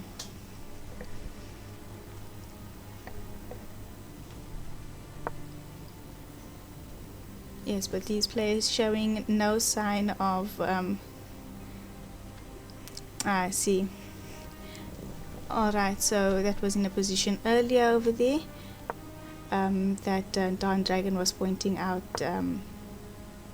drawing chances. But okay, so let's see what happens over here with these dragons and the queen. The dragons and the queen work together quite well. Of course, they are both phenomenal defensive pieces and attacking pieces.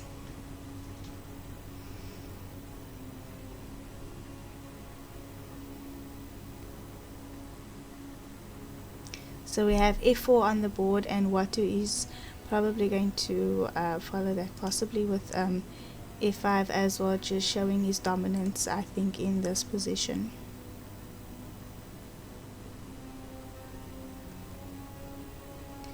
Of course, this queen probably has to retreat all the way back or somewhere here, because I don't know if he wants to go stand here, but these squares are covered by the dragon bishops.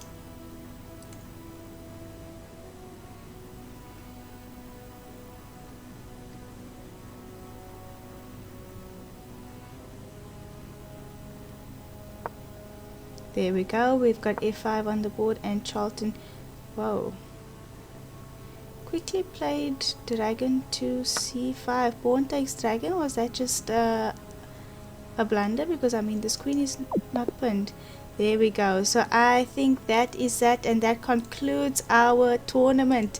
So let's get back to the players. Sorry, Charlton, was that a mouse slip?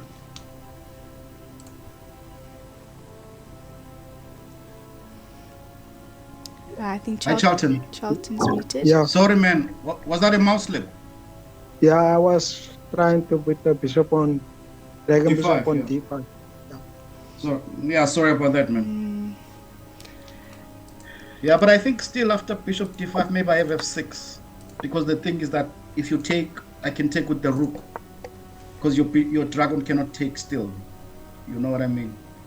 Yeah. So But no. if you play, okay, you can sacrifice the queen for dragon and rook, but maybe it's your only chance. Like I play f6, you take, rook takes, queen takes, f6, dragon takes f6. But your king is open. Rook e8. Attacking your dragon on e5. Oh, after f6. Yeah. Rook takes and rook e8. Ah.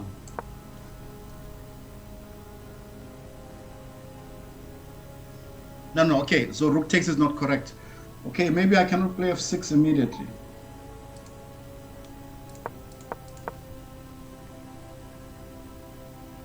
Okay, maybe I can play but I was gonna play f6 anyway. f6, you take, and then I play dragon d3, you know, just to play queen h5 and things like this. I mean, it's like the king is open and difficult position, maybe. Maybe this is the best way. f6. G takes f6, and then I play dragon d3.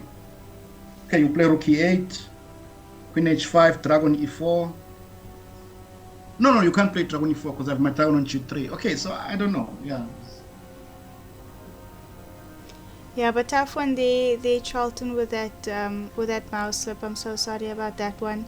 Yeah, pity. Yeah. Yeah, pity. But definitely this game could have gotten extremely exciting, and yeah, of course. But you've both already produced such brilliancies in this tournament. A lot of excitement from both of you, a lot of adrenaline as well coming from both sides, tactics and the work. So I mean, thank you so much for your phenomenal play. You guys are such phenomenal players. I know you play standard chess quite well, but I mean, watching you play paradigm chess as well is quite exciting. So definitely thank you for being being part of this event. And then Watu, I want to congratulate you there on winning this match, and then that put you into third place. So well done on that. And Charlton, you have now come into fourth place. And Charlton, please let me know how long you've been playing Paradigm Chess. I believe it is not that long, and I mean you're already in the top 4. I am extremely proud of that. Well done. Yeah. Thank you. No, excellent. No, you know, sorry, Lauren, I wanted to say something. You know, I mean, Charlton is bringing like a fresh dimension to Paradigm, because you know the players that are playing are very much sort of classical players. You know, they try to control the center. They try, you know, but Charlton is trying very interesting stuff. I mean, my game, he played G5, and I mean, I thought this position, I thought it's not possible. You know, I mean, like, because I have central control, but he's making it work. H5, Rook H6, and you know, very interesting. And then when I was playing 3 minutes against him, I felt like I was playing bullet. Yeah, because this game I tried to play normally, and then I have only 30 seconds. My goodness, where's the time? You know. No, so definitely. Now, next game, I have to play all the time also, like bullet. You know, I'm thinking, wow, this guy. You know. No, very interesting. Yeah. No, definitely. Yeah, so, we were discussing that G5 and H5, and we were like, it is actually quite possible here. And, you know, the players are able to reinvent the strategies and the principles and so forth.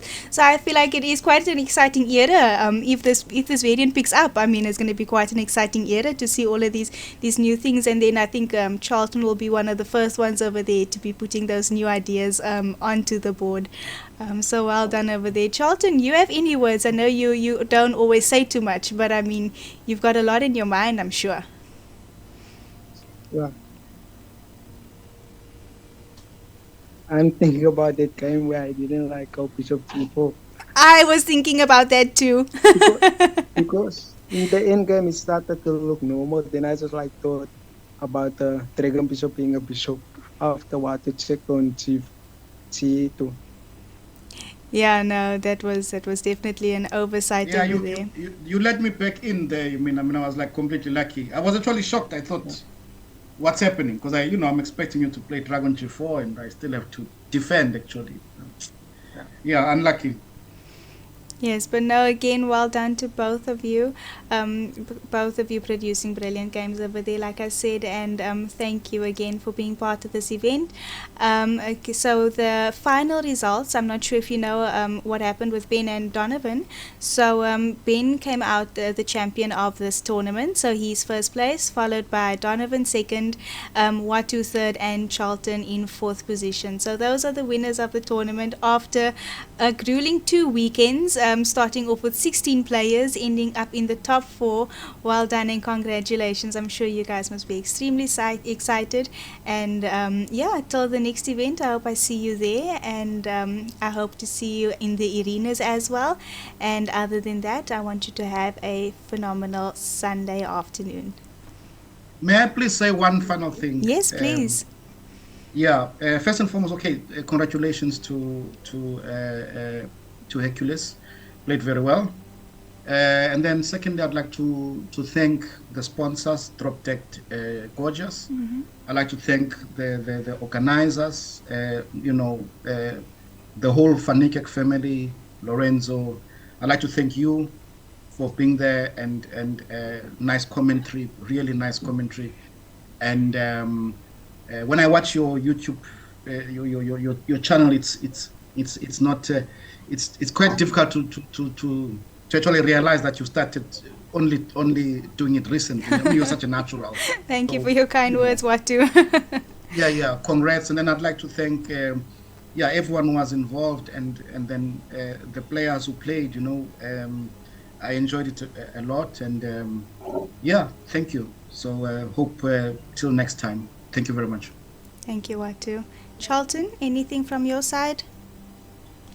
Thank you for the event. But it was really fun and exciting. So I'm looking forward to the next one. Great stuff. Now I'm glad you hopped on board. I'm finally glad you hopped on board. All right. So then that's all from my side. And then I hope everybody has a wonderful day further. All right. Bye-bye. Bye, Charlton. All right. Bye. All right, so that was it from all our players, from the boards itself, from all the commentary. And so, yes, thank you so much for everybody that's been along for this journey. And then until next time, have a good day. Bye bye.